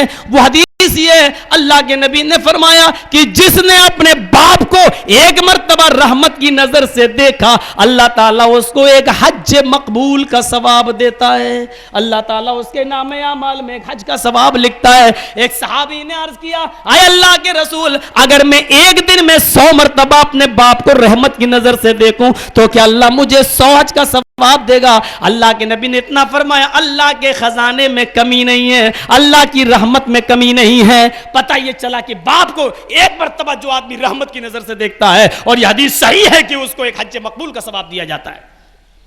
100 مرتبہ دیکھو تو اللہ کے رسول نے یہ نہیں کہا 100 حج کا ثواب ملے گا. اللہ کے نبی نے اتنا کہا, اللہ کے خزانے میں کمی نہیں, اللہ کی رحمت میں کمی نہیں. یعنی اللہ چاہے تو 100 حج کا ثواب بھی دے سکتا ہے 100 مرتبہ دیکھنے پر. تو یہ ماں باپ کا مقام تھا. 2 چیزیں ہو گئیں. ابھی چلتے رہیے 10 چیزوں پر. کچھ چیزیں ہماری میڈیا کے تعلق سے بھی آئیں گی. انہی 10 چیزوں میں آج کل جو حالات بن رہے ہیں دلی ولی میں, گینگ ریپ, کبھی دامنی, کبھی کوئی, سب اس میں آ جائے گا. اب ضرورت لوگ محسوس کر رہے ہیں سعودیہ والا قانون نافذ ہو. اس کو کہتے ہیں قدرت کا تماچا. کل تک بمبئی کے, اب کیا وہ تو مر گئے, اب کیا بولوں اس کو, کہتے تھے وہ لوگ کیا, ہے پوچھو مت, یہ جانور والی سزا ہے. ارے لڑکا ہے, لڑکی ہے, جوان ہے, کر لیا زنا, کر لیا تو اس کو پتھروں سے مارا جائے گا, قتل کیا جائے گا. یہ حیوانیت کی سزا ہے, جانوروں والی سزا ہے, یہ ہے. آج وہی لوگ ڈیمانڈ کر رہے ہیں چوراہوں پر پھانسی دو. وہی لوگ ڈیمانڈ کر رہے ہیں سعودیہ کا قانون نافذ کرو. وہی لوگ ڈیمانڈ کر رہے ہیں. ہاں, یہ نہیں کہہ رہے ہیں کہ اسلام کا قانون نافذ کرو, لیکن سعودیہ کا قانون نافذ کرو کہہ دو, یا اسلام کا قانون نافذ کرو کہہ دو, بات تو ایک ہی ہے. 2 چیزیں ہو گئی. تیسری چیز پر آئیے. تیسری چیز پر کیا ہو گیا؟ لا تشرک باللہ شیئا ان قتلت او حرقت ولا تحقن والدیک وان امراک ان تخرج من اہلک ومالک. ہاں, تیسری چیز, ولا تترکن صلاۃ مکتوبۃ متعمدا فإن من ترک صلاۃ مکتوبۃ متعمدا فقد بریت منہ ذمۃ اللہ. اللہ کے نبی صلی اللہ علیہ وسلم فرماتے ہیں فرض نماز کبھی قصدن جان بوجھ کر مت چھوڑنا. گنجائش مت نکالنا. اہل حدیثو, گنجائش نکالنے میں تم نے سب کے کان پیر ہاتھ کاٹ لیے, سب کو پھیل کر دیا. اللہ کے رسول نے کہا فرض نماز کبھی قصدن مت چھوڑنا. اس کا یہ مطلب نہیں کہ سنتیں چھوڑ دینا. گنجائش اہل حدیث بہت جلدی نکالتے ہیں. یہ کمی ہے اہل حدیثوں کے اندر. یہ نہیں دوسروں میں کمی ہو ہم اس کو بیان کریں, اپنوں میں بھی کمی ہو تو اس کو بھی بیان کرو. یہی انصاف کا تقاضا ہے. بہت گنجائش نکالتے ہیں اہل حدیث. اور ایک نوجوان نے تو جہاں تقریر کر رہا تھا کہ اپنی کسی پر اچانک نظر پڑ جائے تو نظر جھکا لو, تو کہنے لگا مولوی صاحب اگر ایک نظر معاف ہے. ہم نے کہا, کہنے لگا اگر نیچے نہ کروں ایک نظر سے دیکھتا رہوں تو. یہ گنجائش نکالنے والے لوگ ہوتے ہیں جو اس طریقے کی حرکتیں کرتے اور مسئلے پوچھتے ہیں. ان کو یہ نہیں معلوم کہ نظر فجاعت کیا ہوتی ہے. اچانک پڑ جائے وہ معاف ہے.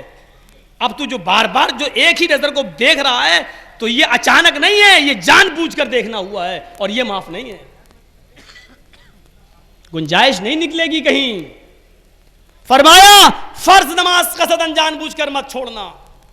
جماعت کھڑی ہے, باپ بیمار ہے, گاڑی میں باپ کو رکھا جا چکا ہے, ہم باوضو ہیں, جلدی سے جاؤ مسجد میں فرض نماز پڑھ لو اور جلدی سے گاڑی لے کر اپنے باپ کو ہاسپٹل لے جاؤ. سنتیں چھوٹ رہی چھوڑ دو, فرض نماز تو پڑھ لیا. یہ مطلب ہے کہ فرض نماز کبھی کسی بھی حال میں مت چھوڑنا.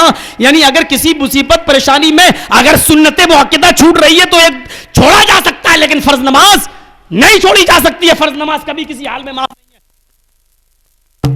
فرض نماز کو ہر حال میں پڑھنا ہے. فرض نماز کو قصدن جان بوجھ کر مت چھوڑنا.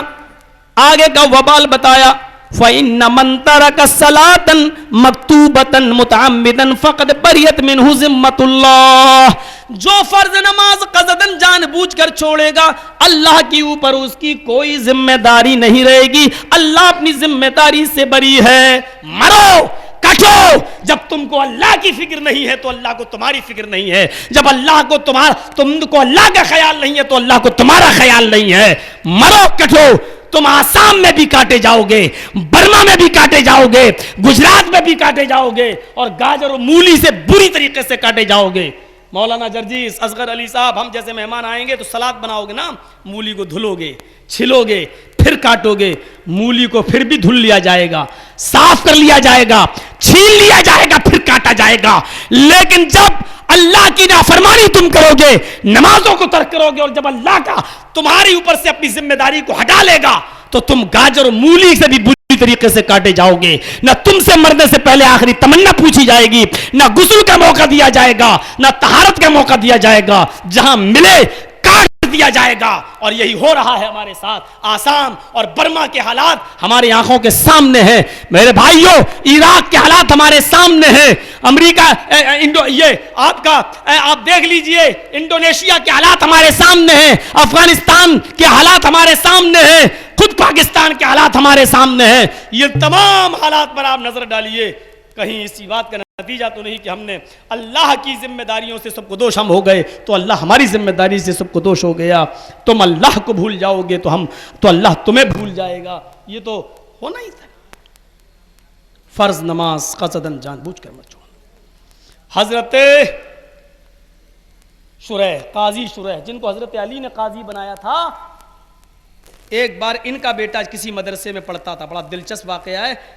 ان کا بیٹا کسی مدرسے میں پڑھتا تھا اور نائی کی دکان پہ چلا گیا بال بنوانے کے لیے، بیٹھ گیا، نمبر لگا تھا، 2-3 لوگوں کے بعد نمبر آیا، اس نے بال کٹوا لیے۔ بال جب کٹوائے تو عصر کی جماعت نکل گئی۔ جب مدرسے پہنچا تو دیکھا کہ امام صاحب سلام پھیر چکے تھے، اس نے جلدی سے وضو بنایا اور نماز قضا کر لی۔ استادوں نے پکڑا، ادھر آؤ، کہاں تھے، جماعت سے نماز کیوں نہیں پڑھی؟ بولا بال بنوانے چلا گیا تھا۔ کہا اتنے ٹائٹ ٹائم میں، اتنے کم وقت میں تم نے حجامت کیوں بنوائی؟ شیڈیول اتنا ٹائٹ کیوں رکھا تم نے کہ بال ارے بعد میں بنوا لیتے؟ کہا کہ نمبر لگا تھا۔ کہا کچھ نہیں۔ کہا استاذوں نے کہا کیا سزا دوں اس کو؟ تو کہا کہ ایسا کرو، قاضی شریح اسی کا باپ تو جج ہے، سب کا فیصلہ کرتا ہے، اسی کی عدالت میں مقدمہ دائر کر دو اس کے بیٹے کا، دیکھیں اپنے بیٹے کے بارے میں کیا فیصلہ کرتا ہے۔ استادوں نے مقدمہ دائر کر دیا باپ کی عدالت میں، قاضی شریح تمہارے بیٹے نے اتنے کم وقت میں بال بنوائے ہیں کہ عصر کی نماز جماعت کے ساتھ نکل گئی، بعد میں اس نے اکیلے پڑھی ہے، بتاؤ کیا سزا دوں تمہارے بیٹے کو؟ آن اسپاٹ فیصلہ۔ ابن قیم نے صفت الصفوہ میں لکھا ہے، ذرا غور کیجئے گا اس واقعے پر۔ قاضی شریح نے فیصلہ کر دیا، اور فیصلہ کیا کیا؟ ایک لیٹر لکھ کے اپنے قاضد کے ہاتھ بھیجا اور ایک موٹا ڈنڈا دے دیا۔ استاذوں نے جب لیٹر کو پڑھا تو اس میں یہ لکھا ہوا تھا، میرا فیصلہ میرے بیٹے کے بارے میں یہ ہے کہ جو ڈنڈا میں تمہیں بھیج رہا ہوں، اس ڈنڈے سے میرے بیٹے کو اتنا پیٹو اتنا پیٹو اتنا پیٹو کہ جب تک یہ ڈنڈا ٹوٹ کر 3 ٹکڑے نہ ہو جائے تب تک میرے بیٹے کی پٹائی بند مت کرو۔ یہاں بیٹے کیا نماز پڑھیں گے، صبح دیکھ لینا کہ کتنے بیٹوں کے باپ مسجد میں نہیں پہنچے۔ اللہ کے نبی قاضی شریح کیا کہہ رہے ہیں؟ لیٹر میں اتنا مارو میرے بیٹے کو کہ جب تک یہ ڈنڈا ٹوٹ کر 3 ٹکڑوں میں نہ بٹ جائے تب تک پیٹتے رہو، اور جب 3 ٹکڑے ہو جائے تو پیٹنا بند کر دو، لیکن چھوڑو نہیں، بند کمرے میں، ایک کمرے میں بند کر دو، اس کا کھانا پانی بند کر دو۔ اگر وہ توبہ کر لے اور معافی مانگے اور یہ کہے کہ آئندہ میں ایسے کم وقت میں حجامت نہیں بنواؤں گا تو اس کا کھانا پانی جاری کر دو، اور اگر وہ وعدہ نہیں کرتا ہے اور توبہ نہیں کرتا ہے تو اس کو بھوکا پیاسا مر جانے دو، کمرے کے اندر بند۔ آن اسپاٹ فیصلہ۔ ہم کیا فیصلہ کریں گے اپنی اولاد کے لیے؟ اور یہ تو کتنا بے غیرت باپ ہے۔ کانپور شہر ہے نا، لکھنؤ کے بعد اب اسی کا نمبر آتا ہے بڑے شہروں میں۔ 5 سال کا بیٹا، 10 سال کا بیٹا، happy birthday to you, cake کٹوا لو ان سے. میرا بیٹا آج 10 سال کا ہو گیا، 11 سال کا ہو. یہ باپ کتنا بے غیرت ہے، میری سمجھ میں نہیں آتا ہے کہ یہ خوشی منا رہا ہے اپنے بیٹے کے 10 سال ہونے پر. ارے تیرا بیٹا 10 سال کا نہیں ہوا، اگر اللہ کی طرف سے وہ 70 سال کی زندگی لے کر پیدا ہوا تھا تو اب تیرا بیٹا 10 سال چھوٹا ہو گیا ہے، وہ 60 سال اب اس دنیا میں صرف زندہ رہے گا. تو خوشیاں منا رہا ہے کہ میرا بیٹا بڑا ہو گیا، بڑا نہیں ہوا. تیرا بیٹا 10 سال قبر سے زیادہ قریب ہو گیا ہے، اپنی موت کے قریب ہو گیا ہے. کتنا بے وقوف اور پاگل ہے یہ باپ جو اپنے بیٹے کی قبر کے قریب ہونے پر خوشیاں منا رہا ہے. کتنا بے غیرت ہے یہ باپ جو اپنے بیٹے کی موت کے قریب ہونے پر خوشیاں منا رہا ہے. اسی لیے اللہ کے نبی نے یہ نہیں فرمایا جب تمہارا بیٹا 1 سال 2 سال بڑا ہو تو خوشیاں مناؤ، جنم دن مناؤ، بلکہ یہ کہا ہے جب تمہارا بیٹا 7 سال کا ہو تو نماز کا حکم دو. جب 10 سال کا ہو جائے نماز نہ پڑھے تو ڈنڈا اٹھاؤ، جوتا اٹھاؤ، چپل اٹھاؤ، مار مار کے اس کو مسجد میں لے جاؤ. ہمارے نبی چاہتے ہیں کہ میرے بیٹے 10 سال کی عمر میں ایسا نیک عمل کریں کہ اگر ان کی عمر بڑھ رہی ہے تو وہ جہنم کے قریب نہیں بلکہ دھیرے دھیرے وہ اپنے جنت کے قریب ہوتے جائیں. ہمارے نبی عمر کے بڑھنے کے ساتھ ساتھ بچوں کو جنت کے قریب کر رہے ہیں. اور آج کا یہ ویسٹرن کلچر، یہ مغربی تہذیب، یہ پشچمی سبھیتا آج کل جو ہو رہی ہے، جو یہ ہمیں ہمارے بیٹوں کو خوشیاں منانے پر مجبور کرے. خوشیاں مناؤ یعنی اپنے بیٹے کی کم عمری پر بوجھ ہلکا ہو گیا ہے، اب 60 ہی سال رہے گا، بس اب 85 سال رہے گا، اب جلدی مر جائے گا، چلو خوشیاں مناؤ.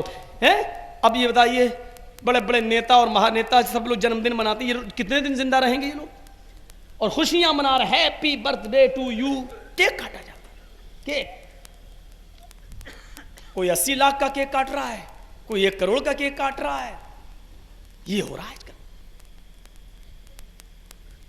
تو 3 چیزیں ہو گئیں.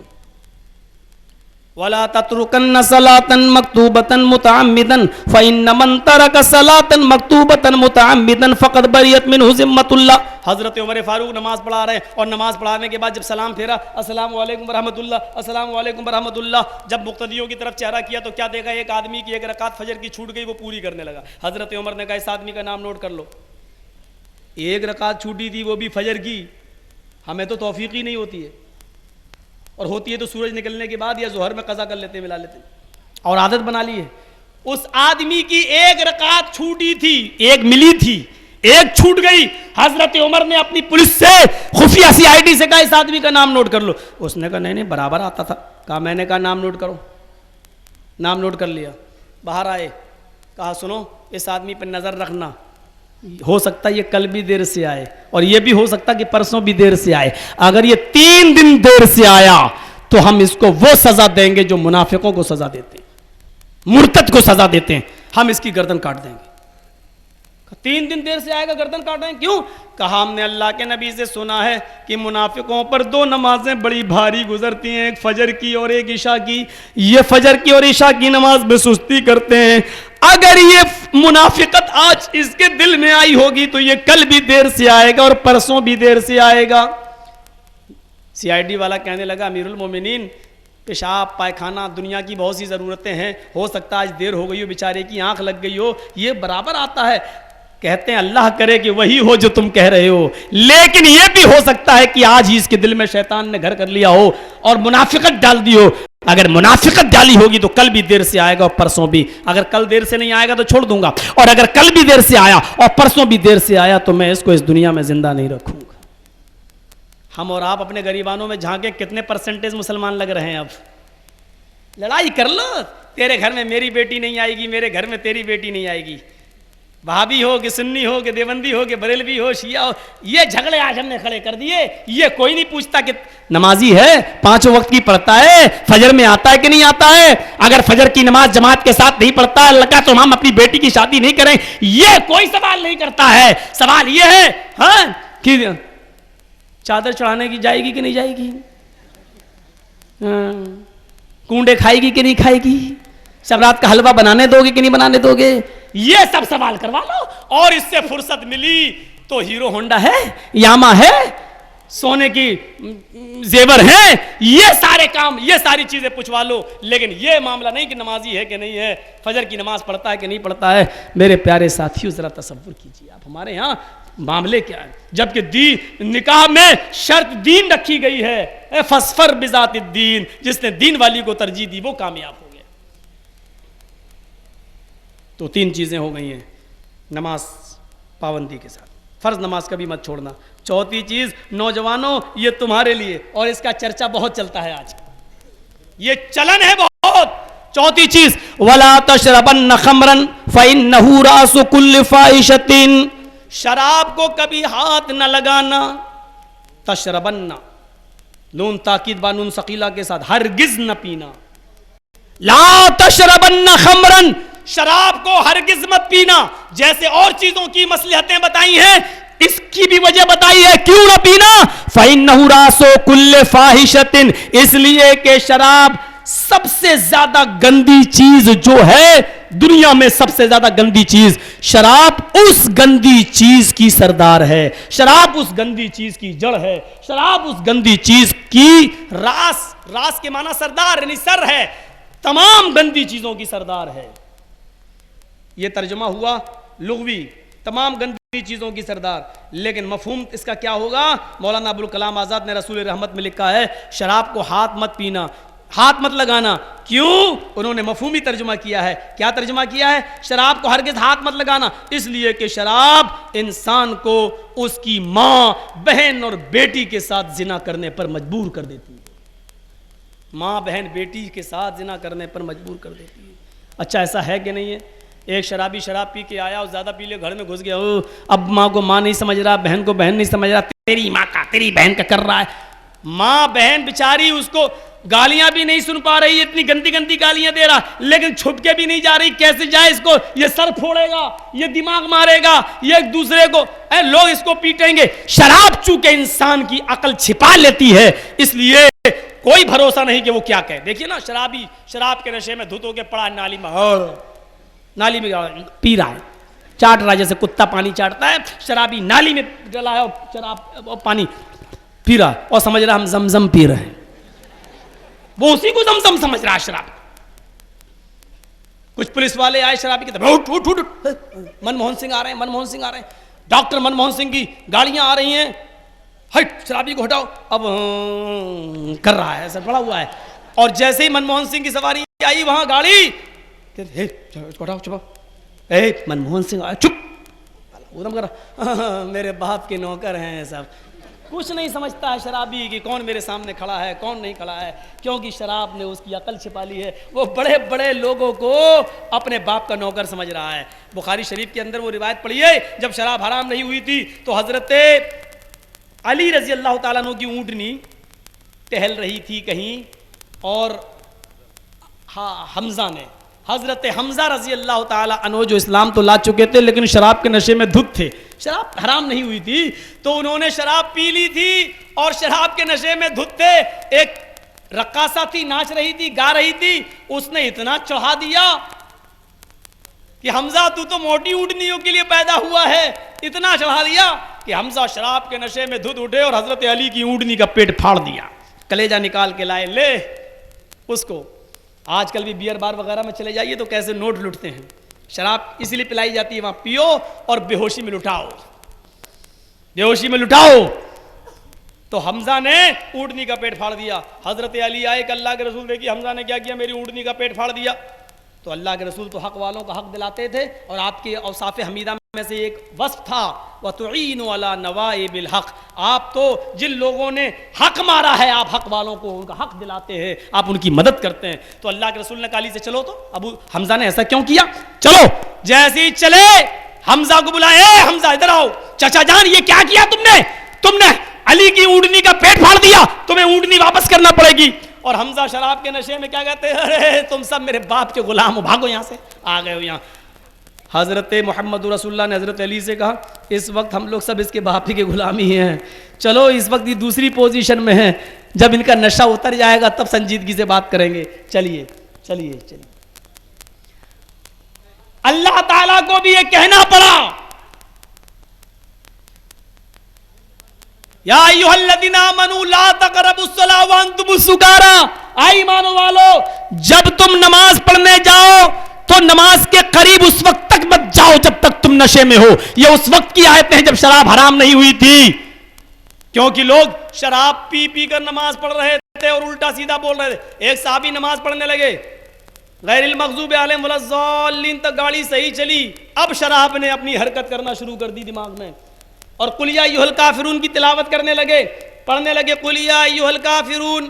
اب ہے اس میں لا اعبد ما تعبدون، پڑھنے لگے کہ اعبد ما تعبدون، ترجمہ ہی بدل گیا ہے کہ اے کافرو ہم اس کی عبادت نہیں کرتے جن کی عبادت تم کرتے ہو. لیکن انہوں نے کیا پڑھ دیا؟ اعبد ما تعبدون، میں بھی ان کی عبادت کرتا ہوں جن کی تم کرتے ہو. اس موقع پر یہ آیت نازل ہوئی، اے ایمان والو تم نماز کے قریب مت جانا جب تم نشے میں ہو، کیونکہ نشے میں تم معنی ہی بدل رہے ہو، قرآن کی آیتیں ہی بدل رہے ہو.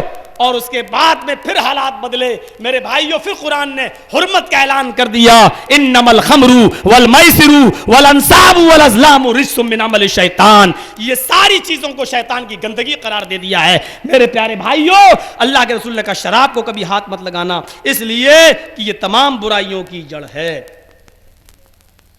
سب سے گندا کام کیا ہے؟ انسان اپنی ماں کے ساتھ منہ کالا کرے، اس سے گندا کام کیا ہوگا؟ اپنی بہن کے ساتھ زنا کرے، اس سے گندا کام کیا ہوگا؟ اپنی بیٹی کے ساتھ منہ کالا کرے، اس سے گندا کام کیا ہوگا؟ اللہ کے رسول صلی اللہ علیہ وسلم نے فرمایا، یہ حدیث ہے ترمذی کی، اللہ کے نبی صلی اللہ علیہ وسلم نے فرمایا بنی اسرائیل پر جو زمانہ گزرا تھا وہ زمانہ میری امت کے اوپر بھی گزرے گا. حذون نالی بن نال، جیسے پیروں میں پہنے جانے والے جوتے دونوں برابر ہوتے ہیں، اسی طرح میری امت میں اور بنی اسرائیل میں کوئی فرق نہیں ہوگا. حتی ان کان منہم من اتی علی امی علانیۃ لکان فی امتی من یصنع ذلک. یہاں تک کہ اگر قوم بنی اسرائیل میں کسی نے اپنی ماں کے ساتھ زنا کیا ہوگا اعلانیہ، اگر کسی نے اپنی ماں کے ساتھ زنا کیا ہوگا اعلانیہ، تو لکان فی امتی من یصنع ذلک، تو میری امت میں بھی قیامت اس وقت تک نہیں آئے گی جب تک کہ میری امت کے لوگ بھی اپنی ماں کے ساتھ اعلانیہ زنا نہ کرنے لگیں. مولانا ابوالکلام آزاد لکھتے ہیں ایک مسلمان اپنی ماں کے ساتھ زنا کرے گا تو اس کی ذمہ دار چیز ہوگی شراب. یہ شراب ایک انسان کو مجبور کرے گی، کیونکہ شراب کے بعد دماغ چھپ جاتا ہے، عقل چھپ جاتی ہے، اور شراب انسان کو وہاں تک پہنچا دیتی ہے جہاں تک گمان بھی نہیں ہوتا ہے. میرے پیارے ساتھیوں، دیکھ لو امریکہ کے حالات، دیکھ لو. اور پڑھا ہے آپ نے یہ 1.5-2 مہینہ پہلے کا انڈیا ٹوڈے دیکھ لیجئے، 10 لاکھ لڑکیاں شادی سے پہلے مائیں بنی ہیں، شادی سے پہلے. اور دوستی کا وہاں ایسا چلن چل رہا ہے کہ بیوی بھی دوست بن سکتی ہے کسی کی، یعنی میری بیوی دوستی کسی سے بھی کر سکتی ہے، آپ کچھ نہیں کر سکتے. اب وہاں جو گھر میں بچہ پیدا ہو رہا ہے تو شوہر کو بھی یقین نہیں ہے کہ میرا ہی بیٹا ہے کہ کسی دوسرے کا ہے. یہ حالات ہو چکے. اسلام نے سب سے پہلے اور سب سے زیادہ نسب کو بچایا ہے، نسب کو پاک و صاف رکھا ہے. اگر ایک شوہر اپنی بیوی کو کسی مجبوری کے تحت طلاق بھی دیتا ہے تو طلاق کے بعد عدت کا حکم اسی لیے دیا گیا تاکہ نسب مخلوط نہ ہو. فوراً اگر اس نے شادی کر لی، ہو سکتا ہے کہ اس آدمی کا بچہ اس کے پیٹ میں ہو اور دوسرے سے شادی کر رہی ہے، وہ آدمی بھی دعویٰ کرے میرا بیٹا ہے، تو وہ بیٹا کس کا مانا جائے گا؟ اسلام نے سب سے پہلے نسب پر کی حفاظت کی ہے، نسب کی اور نسل کی. ابوالکلام آزاد نے لکھا کہ شراب انسان کو وہاں تک لے جائے گی، اور گھوٹ گھوٹ پی رہا ہے آج کا نوجوان. اور میں 2.5 مہینہ پہلے 3 مہینہ پہلے 2.5-3 مہینے کے آس پاس میں بمبئی میں تھا. میں نے وہاں ایک حدیث پڑھ کے سنائی تھی، اور وہ یہ ہے کہ اللہ کے رسول نے کبھی کسی کو اپنے ہاتھ سے سزا نہیں دی، کسی کو اپنے ہاتھ سے سزا نہیں دی اللہ کے رسول صلی اللہ علیہ وسلم نے. اگر چور پکڑا گیا اور اس کی چوری ثابت ہوئی تو ہاتھ کسی دوسرے نے کاٹا، زانی پکڑا گیا تو سنسار صحابہ نے کیا، نبی اکرم نے کبھی نہ تو ہاتھ کاٹا نہ پتھر مارا. لیکن جب کسی شرابی کو دیکھا آ رہا ہے شرابی شراب کے نشے میں دھت ہو کر اس کو 40 کوڑے مارنے کی جب سزا سنائی تو اللہ کے رسول نے کہا اس کو پہلے میرے پاس لاؤ، اور کوڑا نہیں دکھا۔ مسند احمد اور سنن بہقی اور سنن دارمی کی صحیح روایتیں موجود ہیں کہ اللہ کے رسول نے سب سے پہلے کوڑا نہ ملا تو جوتا اتارا اپنے پیر کا، اور شرابی کے سر پہ سب سے پہلے آپ نے اپنے جوتے سے شروعات کی، اور بقیہ 40 چیزیں 39 درے دوسروں سے لگوائے کہ مارو ان کو۔ شرابی کو کوڑا یا جوتا سب سے پہلے نبی نے مارا۔ میں یہ بیان کر رہا تھا تو ایک شرابی اٹھا، پرانی بات ہے یہ، ایک شرابی اٹھا، وہیں بیٹھا ہوا تھا میری تقریر سننے چیتا کیمپ کے اندر، وہ گیا اور دوبارہ شراب پی کے چلا آیا، اور لوگوں نے کہا بے کمینے، مولانا صاحب تقریر کر رہے ہیں شراب کی حرمت پر، تو پھر دوبارہ شراب پی کے آیا؟ تو کہتا دیکھا نہیں مقام و مرتبہ کتنا بڑا ہے شرابی کا، کسی کو اللہ کے رسول جوتا نہیں مار رہے ہیں، شرابی کو جوتا ماریں گے، اور جس کو اللہ کے رسول جوتا مار دیں وہ تو جنتی ہے، تو ہم تو جنت میں جائیں گے۔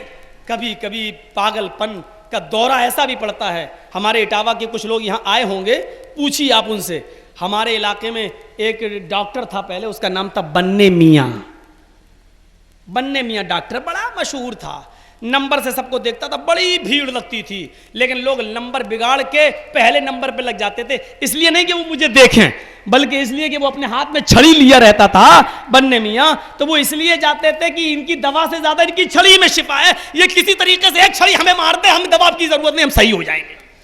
تو یہ پاگل پن کا ایک دورہ ان لوگوں کو ایسے پڑتا ہے کہ بھائی صاحب یہ نیک آدمی ہے، اس نے چھڑی مار دی غصے میں، تب بھی ہمیں شفا مل جائے گی۔ تو وہ یہی ہے، اللہ کے رسول نے جوتا غصے میں مارا، یہ کہہ رہا ہے کہ دے ہم تو اللہ کے رسول کا جوتا اگر پڑ گیا تو ہم جنت میں چلے جائیں گے، وہ دوبارہ پی کے آ گیا۔ مولانا ابوالکلام آزاد نے صاف لکھا کہ شراب ہی ماں اور بہن اور بیٹی تک لے جائے گی اور زنا کا دروازہ وہاں جائے گا۔ ہاں ایک اور چیز سنی، شراب تک ہو گیا، 5ویں چیز دیکھیے، میں جلدی جلدی لے رہا ہوں، ابھی تو 10 چیزیں ہیں، 5 میں 4 10 میں 4 ہو گئی ہیں۔ چلیے، ایاک والمعاصیہ فإن بالمعاصیۃ حل سخط اللہ، یہ ہے مین چیز۔ محلے میں، بستی میں، شہر میں، قریے میں، گاؤں میں، جہاں تم رہ رہے ہو، ایاک والمعاصیہ، اللہ کی نافرمانی کا کوئی بھی کام مت کرنا۔ یہ ایک عام جملہ کہہ دیا، اللہ کی نافرمانی کا کوئی بھی کام نہ کرنا۔ آگے کے جملے فَإِنَّ بِالْمَعْصِيَةِ حَلَّ سَخَطُ اللَّهِ، جس بستی میں، جس گاؤں میں سراسر سرعام اللہ کی نافرمانی کے کام ہوتے ہیں، اللہ کا عذاب اس بستی پر حلال ہو جاتا ہے، اللہ کا عذاب اس بستی پر جائز ہو جاتا ہے، اللہ کا عذاب اس بستی پر آنا طے ہو جاتا ہے۔ حل سخط اللہ، اللہ کی ناراضگی اس بستی پر طے ہے۔ اور اللہ کی نافرمانی کے کام کتنے ہیں؟ سارے تو ہیں مولوی صاحب، یہ پوچھو کہ اللہ کی فرما برداری کے کام کتنے ہو رہے ہیں؟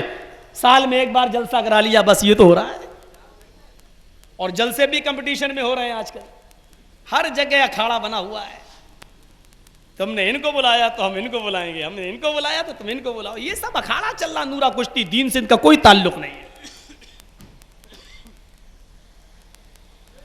اور ایک جگہ تقریر کر رہا تھا بہار میں، تو وہاں کوئی پرچہ آیا مولوی صاحب، تو میں نے اس پرچے کے جواب میں یہ دیا کہ اتنی دور سے ہم کو بلاتے کیوں ہو یار؟ جرجیت صاحب کو اتنی دور سے آپ کیوں بلا رہے ہو جلسے میں؟ جب آپ کو نماز اور روزہ ہی سننا ہے تو نماز اور روزے کا مسئلہ تو تمہاری مسجد کا امام بھی تو وہی بتاتا ہے جو میں بتاتا ہوں، لیکن اگر وہ تمہیں بتائے گا تو اتنی بھیڑ نہیں ہوگی، میں آتا ہوں تو اتنی بھیڑ تم نے اکٹھی کر لی ہے، 75,000 اور 80,000 کا مجمع جو ابھی اصغر علی امام مہندی صاحب کی صدارت میں وہاں ہوا تھا انہی کے گاؤں میں، اور میں گیا تھا، 80,000 کا وہاں ایک پرچہ آ گیا۔ میں نے اسی کے جواب میں یہ کہا کہ اتنی دور ضرورت کیا ہے آپ کو اتنی دور سے کسی کو بلانے کی؟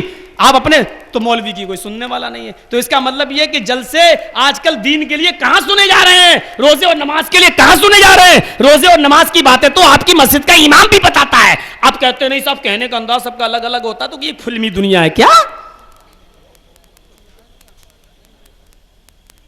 یہ الگ بات ہے، اِنَّ لَبَيَانَ ان البیان لسحر، اللہ کے رسول نے فرمایا کہ کچھ لوگ ایسے ہوتے ہیں بیان کرتے ہیں کہ ان کی بیان میں جادو ہوتا ہے، لیکن اس کا صحیح استعمال ہونا چاہیے۔ ابھی اصغر علی صاحب نے آپ کو ڈانٹا ہے، جیسے ہی میں بیٹھا آپ نے ہنگامہ کرنا شروع کر دیا۔ ایک عالم جو بول رہا ہو تو اس کو کتنا ڈسٹرب ہوتا ہے، کتنا ڈسٹرب ہوتا ہے۔ میرے پیارے ساتھیوں، ہمیں دین کو اکھاڑا نہیں بنانا چاہیے اور جلسے جلوس کو اکھاڑا نہیں بنانا چاہیے۔ نافرمانی کا کوئی بھی کام اگر بستی میں ہو رہا ہے تو اس کو روکو، اور اگر بستی میں نافرمانی کے کام ہو رہے ہیں تو اللہ کا عذاب حلال۔ اب پوچھو کون سی نافرمانی کا کام ہو رہا ہے؟ تو اب سوال یہ ہے کہ مولوی صاحب یہ مت پوچھو کہ کون سی نافرمانی کا کام، یہ پوچھو کہ فرما برداری کا کون سا کام ہو رہا ہے ہمارے یہاں۔ شادیاں تو ویسے نہیں ہو رہی ہیں، لڑکیوں میں پردہ تو ویسا نہیں رہ گیا ہے، کالجوں میں اور یونیورسٹیوں میں جانے کا طریقہ آج لڑکیوں کی پڑھائی ضروری ہے، لیکن وہ چیز نہیں رہ گئی ہے، اور جا بھی رہی ہیں تو نقاب رہی ہیں، برقع نہیں ہے، بالغ لڑکیاں ہیں اور جا بھی رہی ہیں تو ایک دوسرے کے پاس بیٹھ کے تعلیم حاصل۔ وہ کون سا زمانہ تھا، وہ کون سا زمانہ تھا جب حضرت مریم علیہ السلام کو فرشتہ آتا ہے اور ان کو بشارت دیتا ہے کہ اللہ تعالیٰ تمہیں ایک بیٹا دے گا، تو وہ کانپ جاتی ہے اور تھراتے ہوئے کہتی ہے یہ کیا کہہ رہے ہو، مجھے تو کسی بشر نے، مجھے تو کسی انسان نے چھوا بھی نہیں ہے، میرے لیے کتنا درد سر ہوگا۔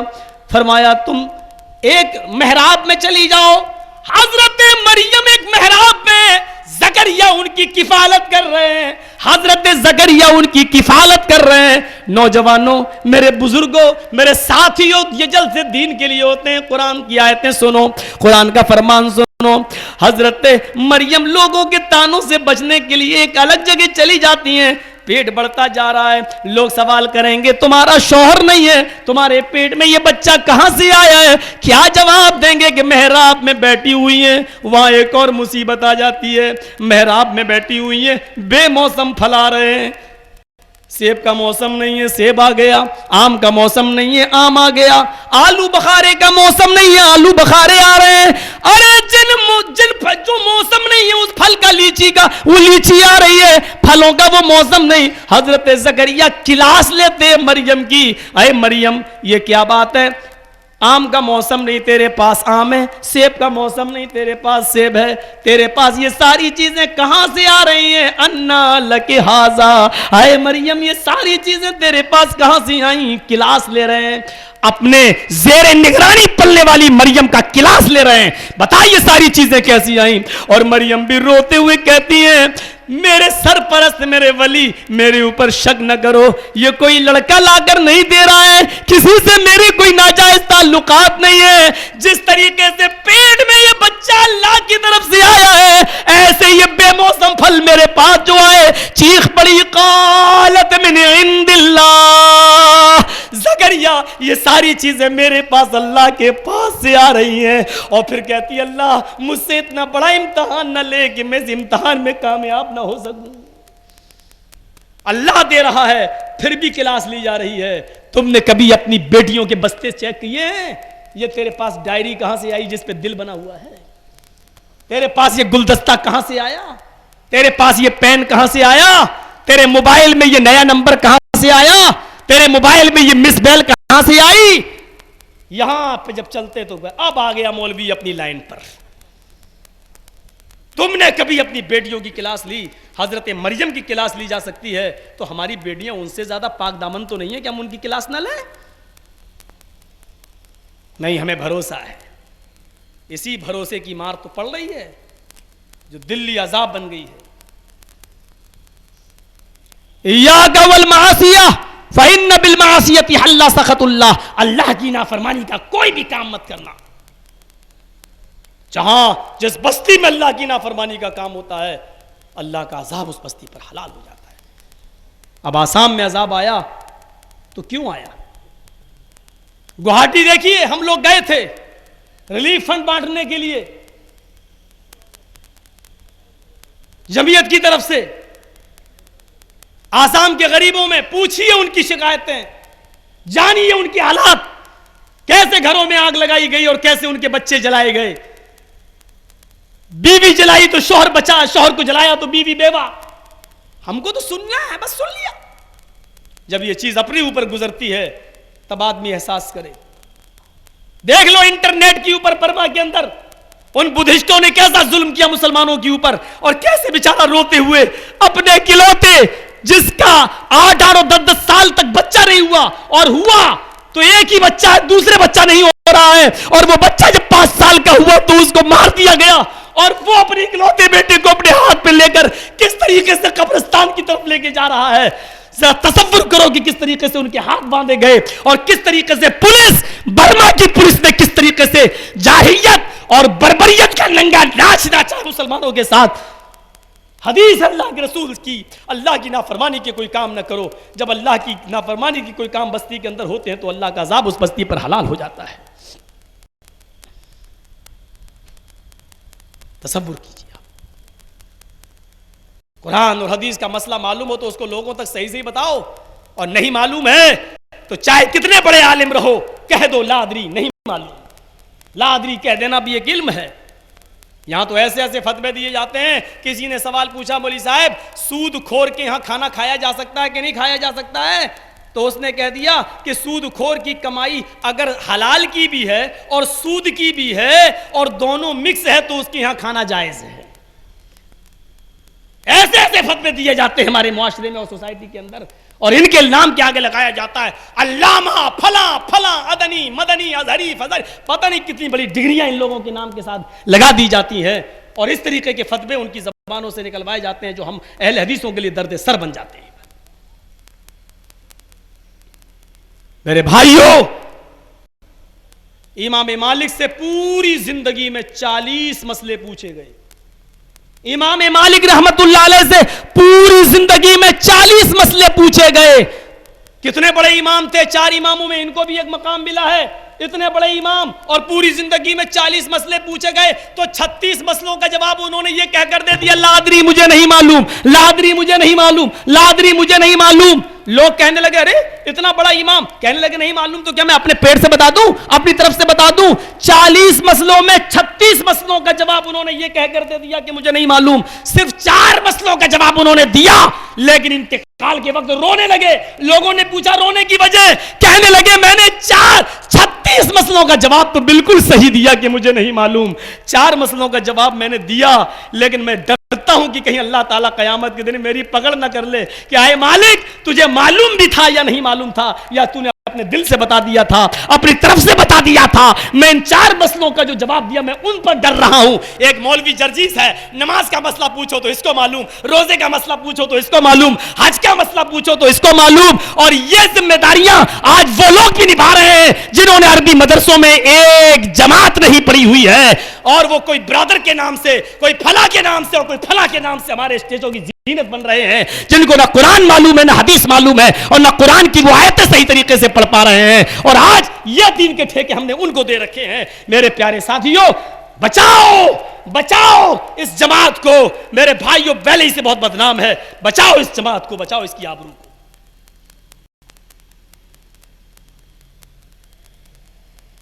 آ رہا ہوں ایسے علاقے سے, دیکھ کے شرم آ گئی مجھے.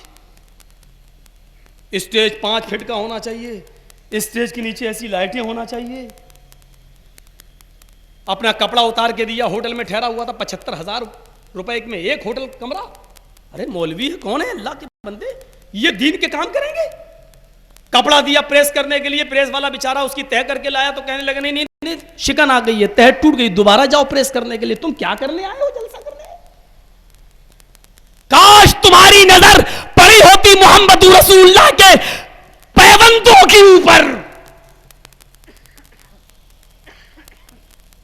پیوند کے اوپر پڑی ہوتی حضرت عمر فاروق کے پیوند کے اوپر. اور حضرت عائشہ صدیقہ ایک نیا کپڑا لے کے آئیں, کہا ابو آپ بیماری میں مبتلا اگر کچھ ہو گیا تو یہ نیا کپڑا کفن کے طور پر. کہنے لگے بیٹی نئے کپڑے کی ضرورت مردوں سے زیادہ زندہ کو ہوتی ہے, مجھے انہی